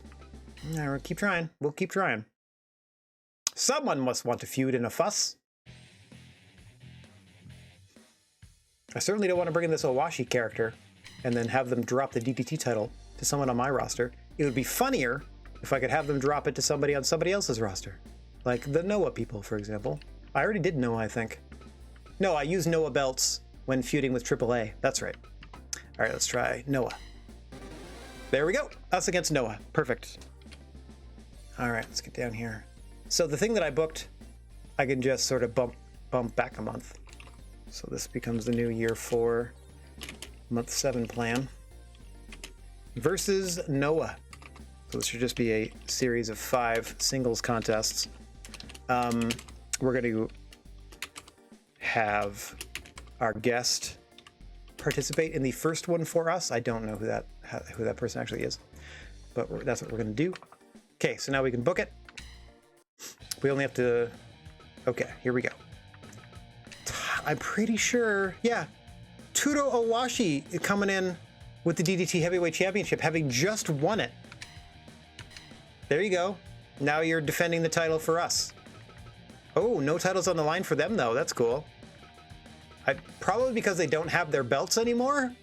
Like, the Noah Championship is in Freelance, and the Noah Jr. Championship is in AAA. I'm pretty sure Fabi Apache still has it. Anyway. Okay, here we go.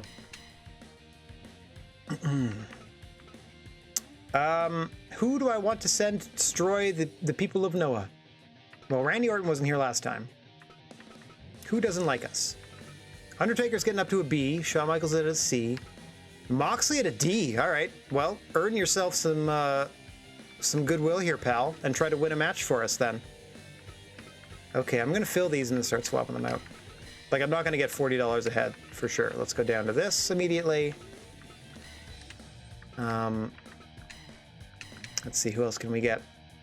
I'm just gonna try to pick all the people that aren't happy so that we can try to make them happier by giving them this opportunity. So we got some C's in here, A's and S's. A's and S's are great. Oh, poor Raven. All right. It's gonna be good because most of them are gonna get a week off or a month off. So Sean's still at a C. I'm only using them because they're the least happy to be working for me, so I figure if I give them some more matches, they'll start getting happier about it. Like, I could do Angle. Oh, Angle's hurt. Austin's hurt. Like, okay. We're gonna go Bret Hart then, with the C Trust. Those are fancy. When did he must have worn those just like once. Let's do that. Okay. And then who else isn't super happy to be here? Brody Lee's another one, but all right, I can do that. I know we just saw most of these people in action. Oh, by the way, the newest member of the Standard is Speedball Mike Bailey out of Canada. They needed a junior heavyweight. I'm like, let's pick this guy. So now I'm going to start regularly teaming up Brody Lee and Mike Bailey, if I can help it. Okay, so they're going to be making our debut for us in ring next week. Let's go Brody Lee for this. Couldn't sell it out at $20, huh? Even with a TV commercial with the people that we have. What if I put Brett up here? More people showed up because John Moxley's up here. Less people showed up. Okay, so it's a dead heat between those two. All right, so if we have somebody slightly more popular than, let's say, Brody Lee, because they just joined our organization. I don't mind giving them the month off. Let's just pick somebody who is popular so we can sell this place out at the $20 mark. Like a Becky Lynch, for instance, who's popular everywhere but where we're wrestling today. Or a Buddy Murphy, who's not popular at all. How's Kenta doing? Man, I have no idea how he does so well. Just crushing it. Less people, actually. That's very interesting. I'm not going to put our belt on the line. I'm just trying to look for most popular. Like Randy. I should put Randy here. Randy. It's about the same as if I did Brody. So what if I put Brody here?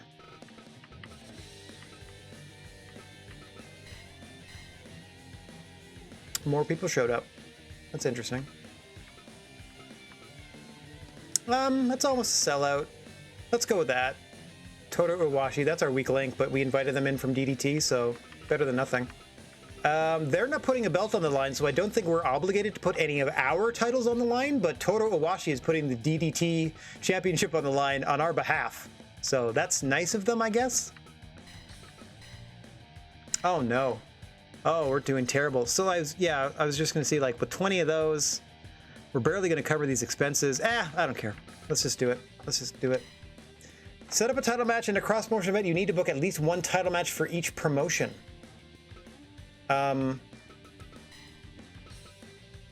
Okay. Does Adam Page defending the AAA belt count? Because that means less people show up. How about that? Yep, that counts. Things are gonna get real weird if Noah starts winning these matches. All right, let's make some strides here. I think maybe I'll make like 5,000 branded snacks, and then everything else will leave. We have like 12,000 people in a 15,000 seat arena. So I'm not expecting to make a ton on this. I'm not looking to make a ton. I'm just looking to, quite frankly, I'm just looking to defeat this other promotion. Let's get on. Let's get on with it. Oh yeah. Okay, so Toto Iwashi better show up. Good. Okay, 14,000 showed up. We got more than I was expecting. And Kendo Kashin versus Toto Iwashi, Manabu Soya versus Randy Orton, Takashi Shigura versus Mr. Brody Lee, Go Shiozaki versus Bret Hart, and then for the AAA Championship, Bob Backlund versus Adam Page. What an interesting show we've had for ourselves. So Kendo Kashin versus our own, or not our own, Toto Iwashi for the DDT title right here in our 5v or our singles match. Oh, I forgot to do the rules again. Hang on. Now I gotta continue. I always forget to do the rules when I do these cross-promotional battles, so this match is gonna be slower than the others. And since they're not under official GWA regulations, let me tell you about the differences. There are countouts. Oh wait, I don't think there are any rules. In fact, I don't think there are countouts or DQs of any sort. I also don't think there are rope breaks. It's first pin or submission. They're just trying to get a win out of you. As we see Kendo Kashin and Toto Iwashi going at it right now. I am half tempted to skip this match just because I don't like that it's slower than it needs to be. Kendo Kashin, master of the cross arm breaker, has most of his offense, quite frankly, is variations of locking in that cross arm breaker. Give up.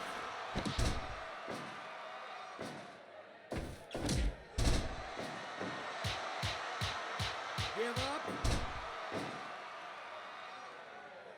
Toto Iwashi, the black and gold, the hanging choke there to Kendo Kashin in the blue mask as well.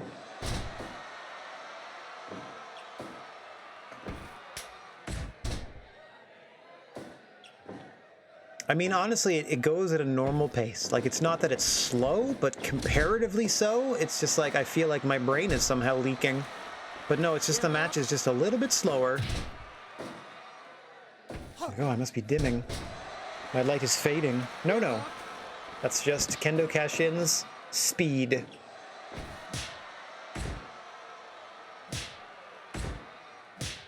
Not a ton on the line. I'm going to be honest. Like, the stakes are low in terms of the GWA in this one. I don't really mind if we go down 1-0. It's just funny to me that DDT immediately volunteered their champion to come work for us. And this is what we've come up with for them to do, is put their belt and the GWA's pride on the line and face a Noah talent as a DDT contracted talent for the benefit of the GWA. Yeah, and putting the DDT belt on the line. So, oh, Oklahoma Roll Healer here by Kendo Kashin. See where this ends up. Ooh, real close to the ropes, but again, there are no rope breaks. Just got a 1 count, though. Nice, reverse DDT by Kashin. Back to the arm. That's his bread and butter. He'll work that all night if he can.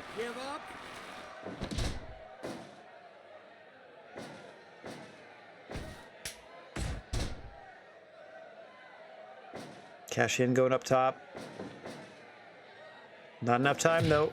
Toru Uwashi back to his feet.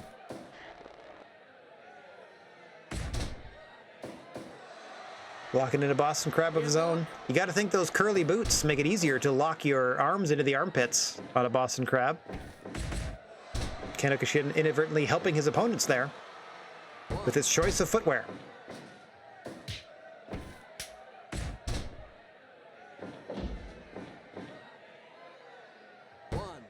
Yeah, definitely no rope breaks, because that would have been waved off in a standard GWA contest.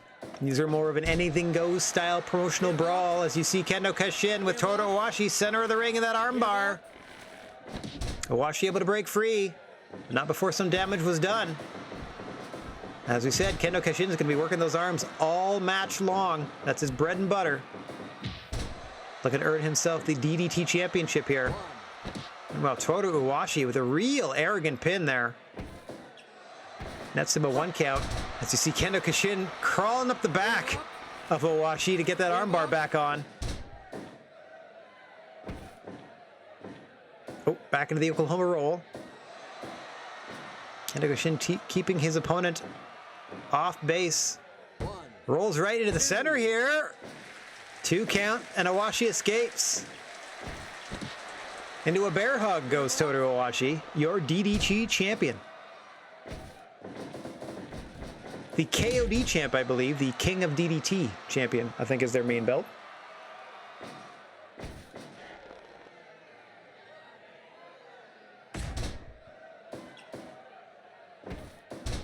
Roll through a leg bar this time by Kendo Kashin.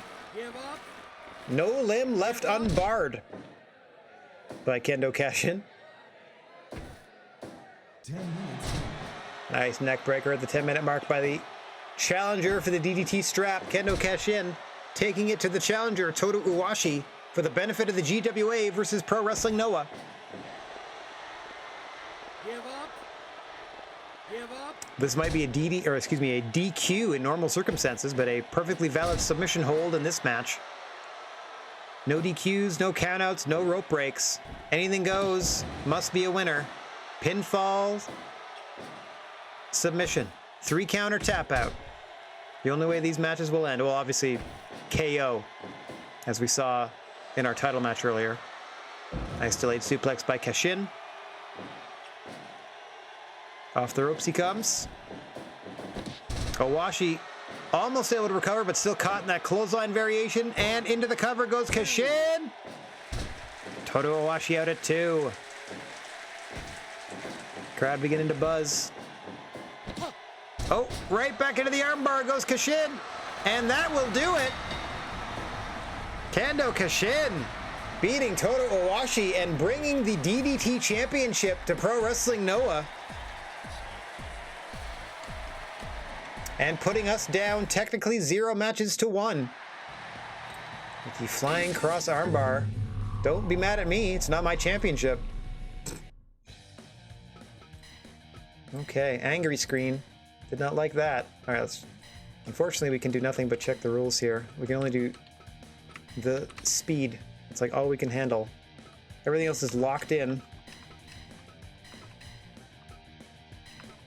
Okay, there, we've done what we can. That also means that criticals are going to be of a higher frequency than normal, but all the other rules are essentially off.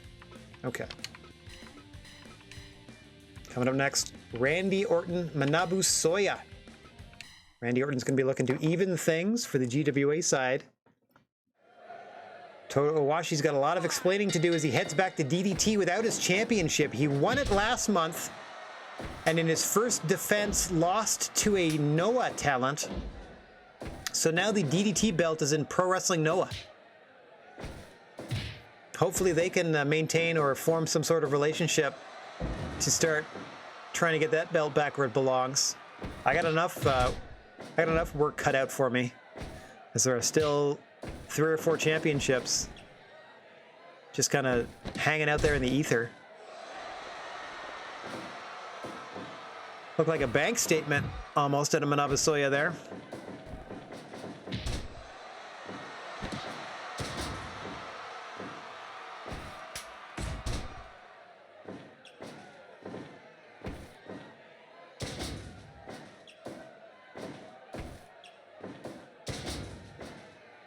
I wish I got a little, like, information on the people that I'm facing, like how it brings up their basic stats, what their finishing and signature maneuvers are when you're, like, actually picking your own talent.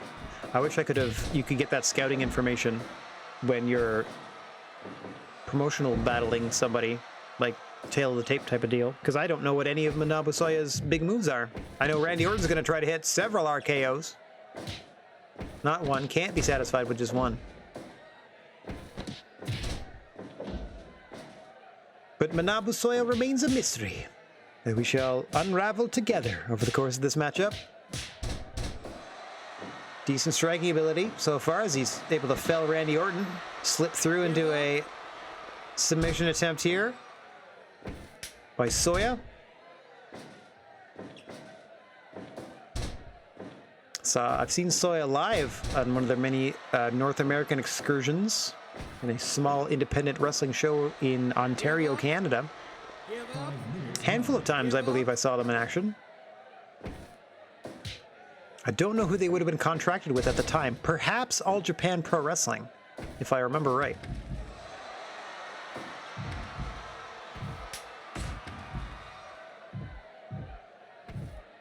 Soya and Orton outside. Quickly re-entering the ring. Nice!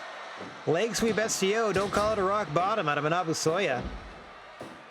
But Orton calmly right back to his feet. Signature Orton offense with that Orton stomp. Nothing fancy, but it works. For the Viper. Planted once again into the mat.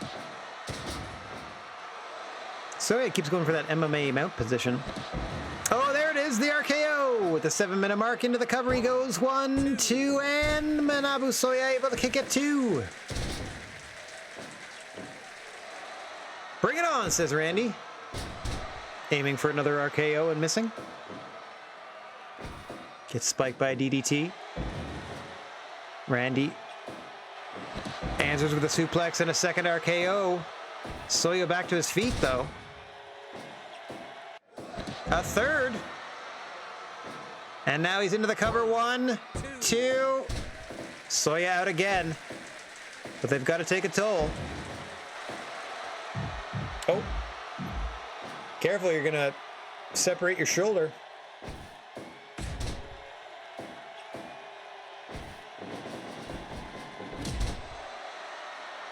Big shoulder block by Soya. Trying to slow Randy Orton down. Ugh. Another leg sweep STO into the cover. Quick 2 count. Orton escapes though. Manabu Soya pouring it on with a DDT. 2. Another kick out by Orton. 10-minute mark. Oh, gets spiked with that suplex. Almost folded him in half there. Angle slam out of Orton. And then another RKO. Soya back to his feet. Drop with another RKO. Into the cover goes Orton. 1, 2. Manabu Soya kicks again. If the first one don't get you, the next 11 might. As it comes to RKOs from Randy Orton here. Manabu Soya doing their best to fight on and keep themselves competitive in this matchup, but Randy Orton is only one RKO away from hitting another RKO. Oh, nice elevated DDT there from the Viper. Back to the Orton stomp.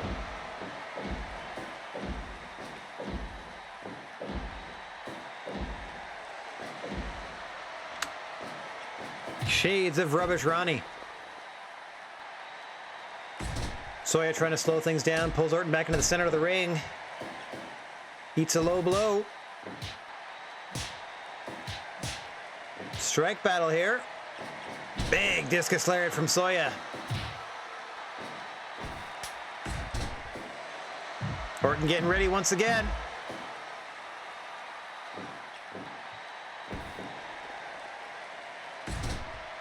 Soya able to counter. Manabu Soya hanging in there and hanging in there.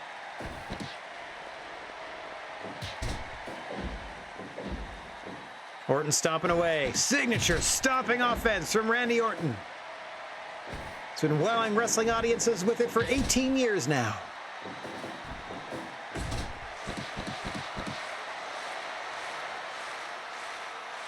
Soya looking for support from the crowd. Huge lariat into the cover. 1, 2. No, Orton escapes. Soya thought that was the knockout blow, but Randy Orton somehow escapes. And we fight on. Orton's got to be thinking RKO. Next major move could end this for either competitor. Oh, Manabu Soya dodges out of the way. Orton setting up once again.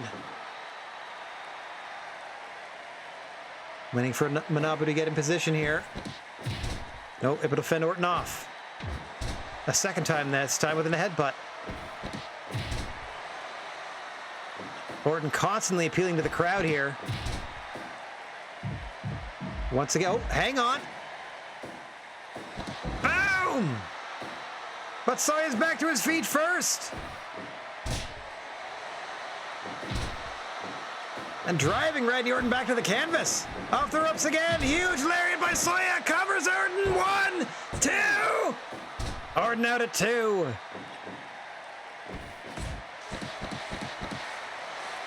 Soya looking for that support from the crowd. Coming back for this lariat. Nails him. Hooks the leg deep. 1, 2. Orton out again. Orton sends Soya off the ropes this time. Big power slam. Into the Orton stomp.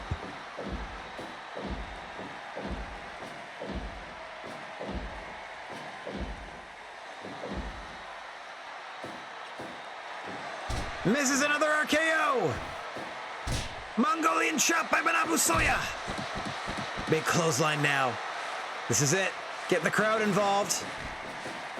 Oh, Orton tried to dodge it and couldn't. But Soya can't follow up with the cover. Another Mongolian chop. Soya winded and can't follow up. Orton misses another RKO. Spikes him with a DDT though. There it is, RKO. Into the cover. 1, 2. Manabu Soya escapes at 2. A reminder that you can watch Escape from the Undertaker right now on Netflix. Play as the New Day. Yeah, some weird interactive thing. Okay, this is taunt. Was that a get-up taunt that like raises them back to their feet? That's pretty cool. Speaking of a get-up taunt, Soya clutching at his neck. Orton doesn't give a damn. Another RKO into the cover. 1, 2, 3. Randy Orton pins Manabu Soya. And we are even at 1 match apiece.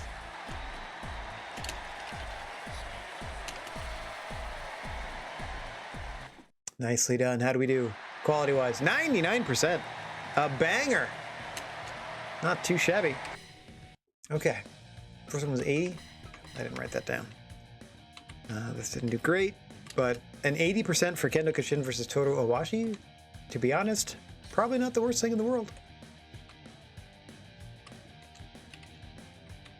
All right, coming up we got, oh my gosh, Takashi Shigura versus Mr. Brody Lee. Shiguro will be employing his high angle version of the angle slam, as well as his own variation of the ankle lock.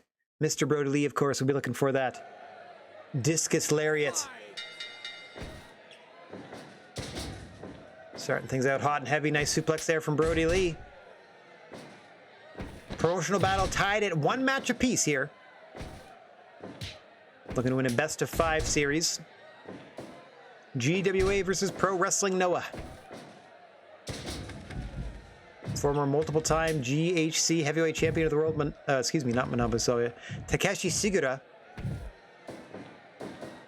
in the silver and gold shorts. Meanwhile, Mr. Brody Lee in the black and gray. No rules in this one. No countouts, no DQs, no rope breaks. Anything goes. They just need a pinfall or a submission. No countout, or excuse me, no time limit either. Just need a pinfall or submission.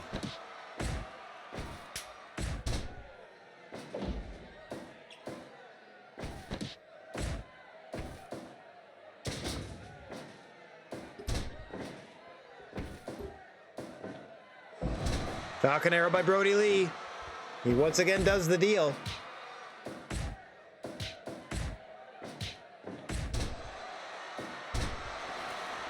Give up.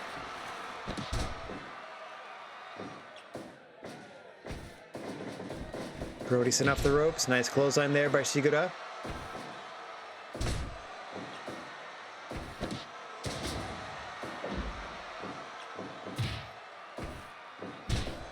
Nice clothesline from Brody Lee. He's trying to establish himself here. Oh! Misses that pump kick, but hits the Doctor Bomb into the cover. 1, 2. 2.9 as Sigurd has almost failed early on in this one. Another big European uppercut there from Brody Lee into the cover again. 2 and no. Sigurd again just rolls the shoulder in time. Another huge lariat. Big boot to the back of the head this time.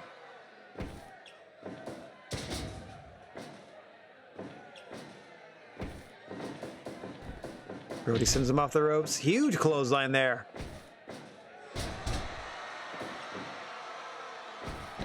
Sigurd not going down without a fight, however. Perhaps that time, as he just bounces off the form of Brody Lee off the ropes. Back into the Doctor Bomb. 1, 2. Sigurd out at 2 once again. It's been all Brody Lee for the past couple of minutes here. Able to counter Sigurd and send him to the floor. Things can get deadly if they both end up out there, and here they go. Brody Lee thought twice about bringing that sledgehammer back into the ring, though it would be perfectly legal in this contest.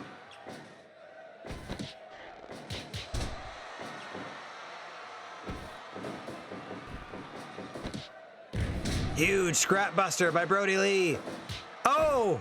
Sigurd interrupts the discus lariat that would have put him down and out. Huge super kick. Stands him back up. Sigurd able to knock Brody Lee back to the canvas. Nice snap suplex there. For the Pro Wrestling Noah veteran. Off the ropes now. Shoulder tackle from Brody Lee. Sent off. Big clothesline to Brody Lee from Sigurd this time. And Doctor Bomb. 1, 2. No! Sigurd escapes once again. Doctor Bomb. 1, 2, 3. Brody Lee not taking no for an answer. Sticking with those Doctor Bombs. Eventually taking down Takeshi Sigura.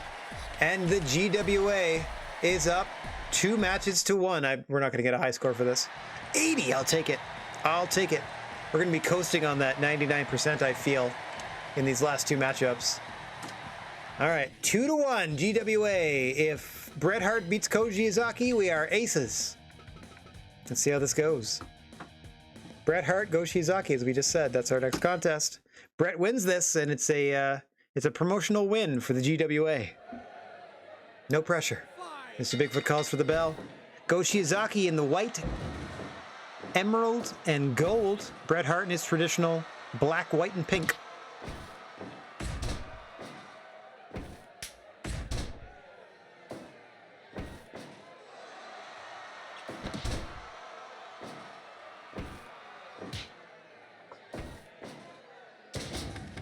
Shiozaki slammed to the outside here. Quickly making his way back to the ring against the wily veteran Bret Hitman Hart.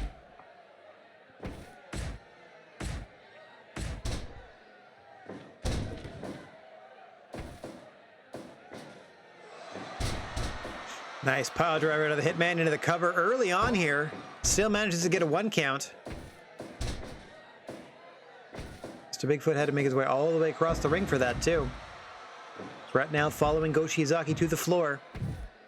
All business is Bret the Hitman Hart inside that squared circle. Figure 4 here on Shiozaki on the floor. Not going to earn him a submission, but it's going to wear his opponent down. The only way to win this thing is a pinfall or submission in the center of the ring. I mean, not even the center, just in the ring, as there are no rope breaks.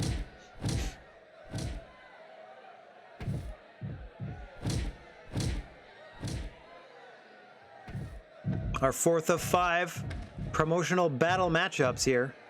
GWA with a tenuous 2-1 match lead. Bret Hart can bring it home for the GWA faithful with a victory here. Go Shiozaki trying to send this into sudden death overtime as far as the main event is concerned, where we're going to see Bob Backlund challenge Adam Page for the AAA heavyweight title. The second of 2 title matches on this show. Earlier today, we saw Kendo Kashin from Pro Wrestling Noah dethrone DDT's Toru Owashi and become the new DDT heavyweight champion. Toru Owashi being a guest here on the part of the GWA, falling short in their efforts to properly represent their guest brand and their home promotion, both losing the match for the GWA and the title for DDT. Not a good day to be Toru Owashi. Bret Hart trying to Owashi the memories out of all these fans here and bring it home for the GWA with a victory against Go Shiozaki. Nice headbutt by the Hitman. Quick go behind. Nothing doing as Go Shiozaki back in command, at least momentarily. Inverted atomic drop by Bret Hart. Signature offense. Series of European uppercuts as well, dropping Go Shiozaki. As we said, all business in the ring is Bret Hart. Likes to dictate the pace, likes to control the tempo, likes to set the tone, likes to do all other phrases that mean the same thing when he gets in there across from his opponent in a wrestling ring. A ring general of the highest caliber, and he has the shoulder epaulets to prove it. On his entrance attire, does Hitman getting clobbered with a huge lariat from Shiozaki and almost knocked out. Bret right back to the attack with a huge pile driver. Trying to shake those cobwebs loose after that massive clothesline from Shiozaki almost dimmed Bret's lights. Likewise, a small package almost ends the night for Go Shiozaki. Big bulldog from the Hitman. Getting close to the 10-minute mark here. Super kick by Shiozaki. Might think it might be Bret Hart's kryptonite, perhaps. As we pass the 10-minute mark, both men down on a suplex. Bret back to his feet first, but hurting for certain. Spike with a fisherman buster by Shiozaki. Just bodied back to the canvas. Bret Hart with a signature taunt, telling the crowd he's got plenty of fight left. Another huge lariat by Shiozaki into the cover. 1, 2. Bret Hart out at 2. Spiked again with another fisherman buster. Shiozaki going for the win. 1, 2. Bret Hart again kicks out at 2. Ducks the huge clothesline this time. Trying not to deviate from his game plan is Bret Hitman Hart. You see that nice backbreaker? Huge spine buster here. Into the figure 4. Trying to wear Go Shiozaki down for a future application of the sharpshooter, no doubt. Shiozaki able to escape. Straight into a strike battle. Oh, super kick by Shiozaki. Ends that argument in a hurry. Big headbutt by Bret Hart. I guess he figured since it's already numb from getting kicked, might as well throw it at your opponent. Ducks another clothesline. Can he do it a second time in a row? No, Shiozaki almost took his head off. 2. No, Brett escapes. Russian leg sweep. Back to those uppercuts goes the Hitman. Shiozaki able to counter. I don't know what the Hitman had in mind there. But Shiozaki able to catch his breath a little bit. Oh God, inverted suplex. Dropping Brett on his face.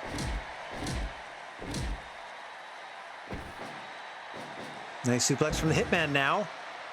Both men down. Both men are going to get up at about the same time here. And we are resetting at the 15-minute mark. Brett going up top. What are you doing, buddy? Top rope elbow drop. Pulls him up into a Boston Crab, and that will do it. He doesn't even need the sharpshooter. Bret Hart wins it, and in so doing, wins the series for the GWA, who remains undefeated against other promotions. Great counter wrestling there by Bret Hart, securing the victory for the GWA. But that's not all. We still got a main event to go. So now it is inconsequential whether or not Bob Backlund unseats Adam Page, except for the fact that it would not even return the AAA championship to AAA, but it would at the very least get the championship out of the GWA.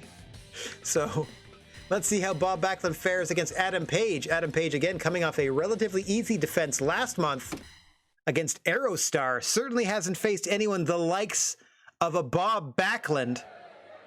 Mr. Bigfoot calling for the bell, and we are underway here. Obviously, Hangman Adam Page has to watch out for the cross-face chicken wing of Mr. Backlund. Mr. Backlund's got to watch out for the buckshot, lariat, and deadeye of Hangman Adam Page, looking to defend his AAA title here in your main event.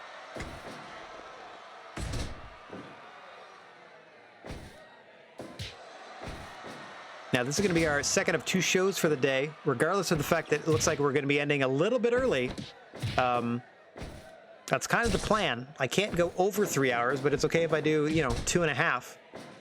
That's standard pay-per-view length, know what I'm saying? Nice butterfly suplex there by Adam Page.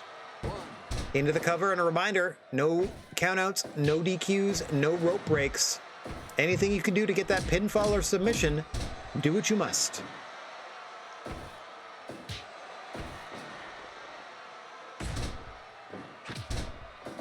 Nice counter there.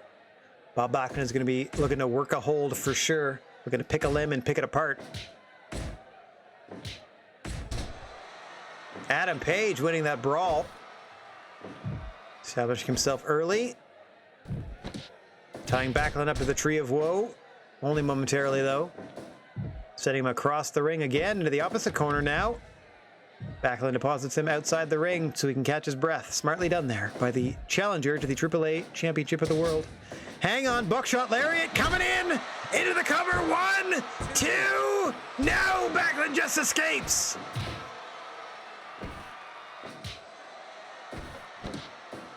Ushigoroshi across the knee of the Hangman.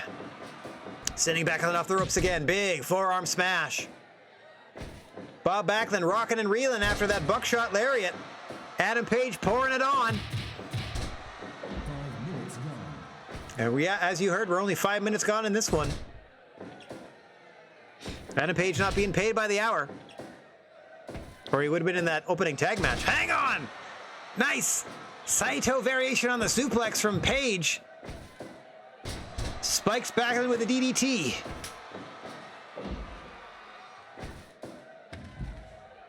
Now setting Backlund to the floor so he can catch his breath as the Hangman. And the fight resumes. Once again catching Bob Backlund with that DDT is Hangman Adam Page.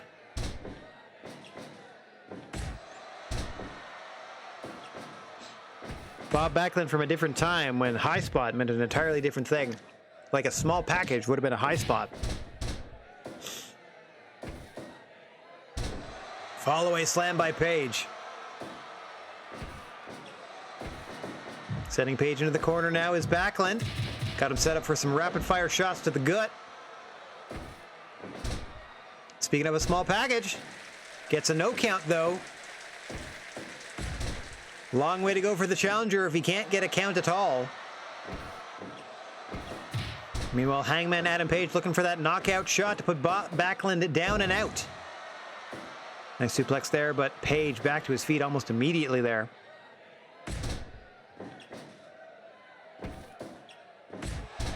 Slowly working the arms are Backlund. As we said, his most potent offensive maneuver is the cross-face chicken wing. Rake of the eyes. How unsporting from Bob Backlund. Didn't expect that. As now he's sent off the rope once again by Page. Able to avoid that huge forearm shot and land a few blows of his own is Backlund. As we just passed the 10-minute mark here. Backlund sucking wind. Back to the eyes he goes. Atomic drop. Punch to the gut, to the midsection. Kidney shot from the back by Bob Backlund. Gets sent over with a suplex. Butterfly style. Oh. Backlund trying to cut that short by just sweeping the legs, Johnny. Both men content to go back and forth here. Bob Backlund with that huge football tackle, settling that argument for now. Bouncing Hangman Adam Page off the ropes there. Now sending him off the opposite ropes. Big back body drop. As you can see, Bob Backlund catching his breath after each and every maneuver here. Back to the eyes once again goes Bob Backlund. And there it is, the crossface chicken wing. Adam Page has got to break this. And he does. Spikes Backlund with a DDT. Adam Page doing everything he can to slow Bob Backlund down at the moment. Backlund is, turned inside out. I was going to say he's one chicken wing away, but turned inside out there by Page. Backlund trying to fight it off. Back to the chicken wing. Back to the chicken wing. Adam Page fights free once again. Crowd's starting to get behind both champion and challenger here, just getting into the fight in general as we're headed toward the 15-minute mark. Bob Backlund working over the midsection of Hangman Adam Page once again. Catching his breath is the challenger. Follow is slammed into the corner by Hangman. Small package. 1, 2. Page escapes. Backlund right back to work on the arms. Back to the chicken wing. Hangman Adam Page is in dire straits, but he's able to escape once again. Sweep the leg by Backlund. Going behind again. Back to the chicken wing. Page in all sorts of trouble, but again he's able to fight free. Rake in the eyes. Hey, SSD Ninja, nice to see you, buddy. Unfortunately, you're just in time for the last match we're going to be putting on today, because we have some movie discussions to be doing, wink wink, in the Rad's Pad Discord at about 10:15 each and every night, or most nights in October.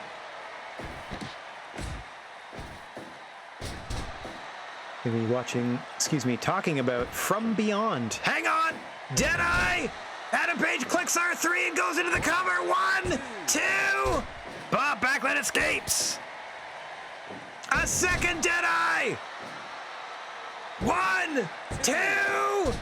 Backlund kicks out again. Oh, no worries, buddy. I appreciate it. I appreciate you thinking of it.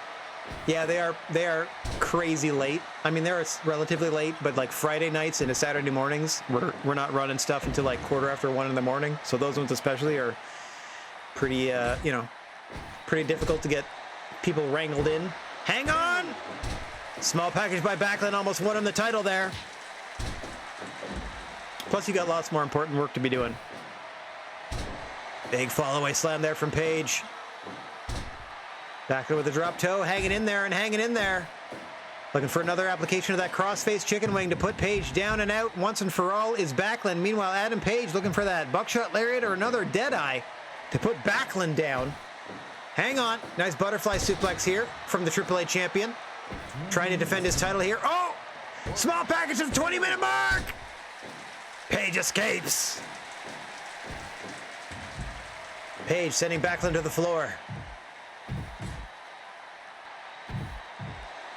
Backlund with the go behind. Nice counter by Page into the suplex. You don't want to give Backlund back control. He's going to go for that chicken wing. Page doing his best to fend off the challenger to his AAA Mega Championship. In this, the 5th of 5 matches in our promotional battle, GWA versus Pro Wrestling Noah.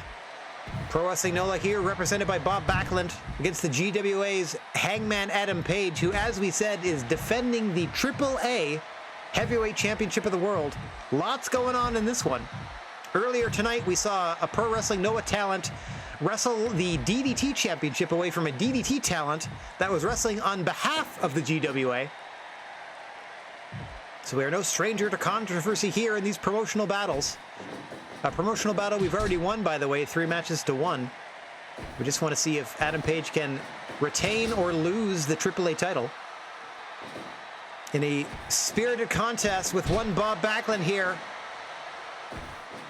Back to the arms goes Backlund, looking for that chicken wing. Here it comes. No.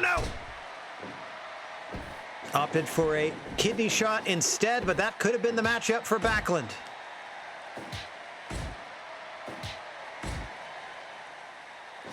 Huge football tackle once again. Bodying Hangman Page to the mat is Bob Backlund. Oh! Forearm shot to the back of the head by Page. Gotta be thinking Deadeye. Gotta be thinking buckshot.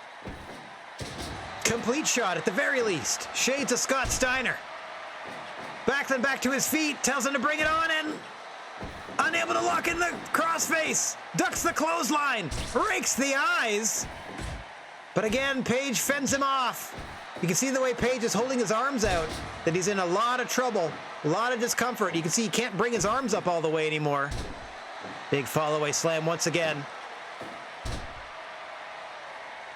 Backlund countering with that drop toe hold, allowing him to catch his breath. This could be it. Oh, nope. Goes around to the front side. Page with a huge forearm blast to the side of the jaw of Backlund. Release German suplex to the challenger to the AAA title. Oh, now they're just going at it tooth and claw. Takayama Don Fry. Backlund getting the best of it.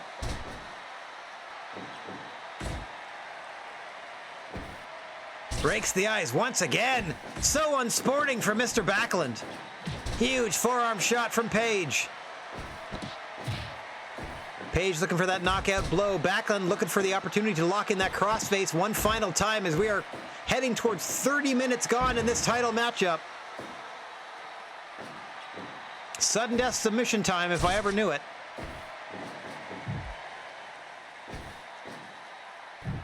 Tying him up in the tree of woe, getting a lot of shots to the midsection in is Hangman Adam Page. But he leaves himself open for a huge atomic drop from Backlund. Into the cover, hooks the leg. 2! Page out at 2. Backlund back to working the arm. You can see the toll it's taking. Gas tank run on empty for both of these athletes. Oh my God! Sweeps him up into a spiked tombstone variation, the 0-3-16. But he didn't go for the cover.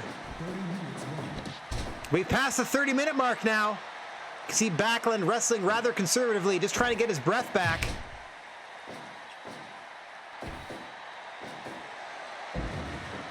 Page suplexes him over, but he rolls right through it. And right back to this exchange they go. I think Backlund's going to win once more, and he does. That's some Takayama Don Fry nonsense from their Pride fight. Hang on! Ushigoroshi by Hangman Adam Page. Spikes him with a DDT. Next major offensive maneuver leading to a pin attempt could end this. And certainly the next crossface chicken wing attempt could spell disaster for Page. Oh, a couple of vicious forearms to Backlund. Gets rolled up! Gets rolled up! And that's it! Bob Backlund wins! What a match! And now Pro Wrestling Noah Talent owns the AAA championship. I mean, it's going to get mad at us for having a champion be dethroned. But we... Hang on, let me get back on screen. Hiya! Oh! Teased everybody. Hoya! There we go. Oh, wrong way. Hang on. Hoya! Hoya! There we go. Okay. We still won 3 matches to 2. The DDT Heavyweight Championship belt is now in the possession of a Pro Wrestling Noah Talent. And the AAA Championship belt is now in possession of a Pro Wrestling Noah Talent. However, the Pro Wrestling Noah belt is on a freelance talent, and the Pro Wrestling Junior belt is on a AAA talent. So, work it out amongst yourselves. Champion dethroned. It wasn't really our belt. Yeah, another 5-star classic out of that one. What a strong finish. Not smart. What a strong finish in front of the 14,000 strong here. Overall card rating of 90. We need at least an 80 to send them home happy. So real proud about that. Boom! We are undefeated in our cross-promotional battles. We have beaten Dragon Gate twice, we have beaten AAA twice, and now we have beaten Pro Wrestling Noah once. That is 5 straight promotional battle victories. Mind you, we're trading a lot of belts all over the place. Not too shabby. Congrats on running a flawless show. I wouldn't necessarily call it flawless. Let's see how much moolah we made on this. Oh, Jack Evans and Wardlow are the new AEW Tag Team Champs. We got some new CMLL Junior Tag Team Champions as well. And Matt Taven is the new ROH champion. And we made ourselves almost $500,000 to put us over 10 overall. Big Japan is scheduling a tag team tournament. GCW is scheduling a singles tournament, which is pretty wild considering they have maybe 8 people on their roster total. I wonder what they're having a tournament for. Now we are in August. Oh, hey, we found Jonathan Gresham. I mean, we already had them last generation, so we don't need them, but it's good that they're now available. Mance Warner, perhaps. Austin isn't satisfied with the way you're running things and wants a word. All right, let's have a little tete-a-tete with Steve Austin. Let's give him a passionate speech. Your words lit a fire in Austin. They're raring to get back in the ring. Williams from ROH. I think that's Hot Sauce Tracy Williams. Come on down. Okay, Hot Sauce Tracy Williams is in. Let me just make a note of that.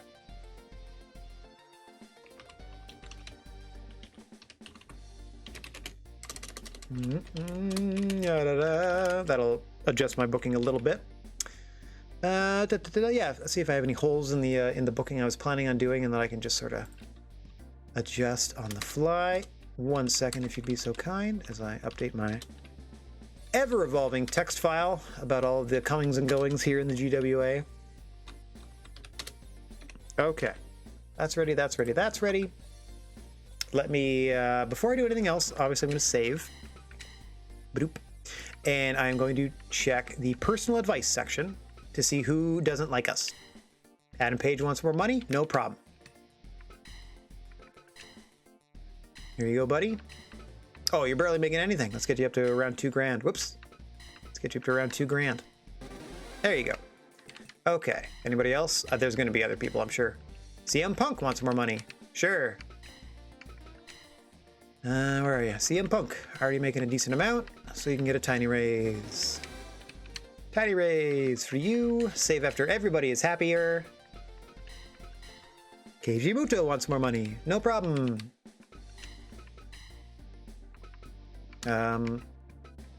Scored Circle K. Keiji Muto. Oh yeah, you're not even making $2,000. Here you go. Sheesh. What a steal we're getting for Keiji Muto. I mean, still are. Personal advice. El Tejano Jr. We haven't used them in 2 months. Okay. Sorry about that, El Tejano Jr. Haven't used you in a while. You can have a tiny raise since you're already over $2,000. Maybe that'll make you feel better. There we go. Okay, that's all the salary concerns I need deal with at the moment. Let's do our training center maintenance as we always do after we finish a show. And then we'll double check our merchandise, see how much stuff we actually moved. Not a lot of work on that balance ball, huh? Okay, so the next major expansion is to sink $1 million into the gym to give us more room on our roster. We already have 32 people on the roster, and I'm currently sort of swapping people in and out. We're potentially losing people in terms of like who likes us and who's not happy to be here. So who knows? Like Angle's at a C, Steve Austin's at a C. Oh, we got Punk up to S. Okay. Moxley's at a D. Orton's up to a B. Michael's at a C. Undertaker's up to a B. That's good. Raven's at an A. That's awesome. All right, looking good there. Brett and Brody are at a C as well. Bailey came in at an S, which is pretty dope. All right, that's all we got so far. Yeah, whole mess of stuff going on in this great big old world of ours, wrestling world that is. But that's going to be all the time we're going to be spending in it for the day. Let's hit this fancified button. Pacha! Get my big dumb face front and center so I can thank everybody for watching. No matter where or when you happen to be, I'm wishing everybody out there chill vibes and clear skies. And if you find yourself in possession of a plethora of positive energy, please share it if you can spare it. Don't forget about your old pal, the Silent G, Rad Gnarly, who's saying so long for now. We will be back Friday evening at 7 p.m. Eastern to forge our destiny, and probably lots of iron, in 7 Days to Die, getting the crew back together. But don't forget, at about 10:15 Eastern this evening, spooky movie times on the Rad's Pad Discord. Wink, nudge. Till then, TTFN, let's go find ourselves somebody to spread a little love to on our way out of here. There you go, let's go raid Whom. Let's go had Whom. Thanks very much, Ninja, for hanging out. I know it was a brief encounter, but thanks for hanging out regardless. Always a pleasure to see you, buddy. And always nice to see everybody that comes to hang out with us. Hopefully I'll see you tomorrow evening, or hopefully I'll see you for some spooky movie times. Either way, ta-ta for now.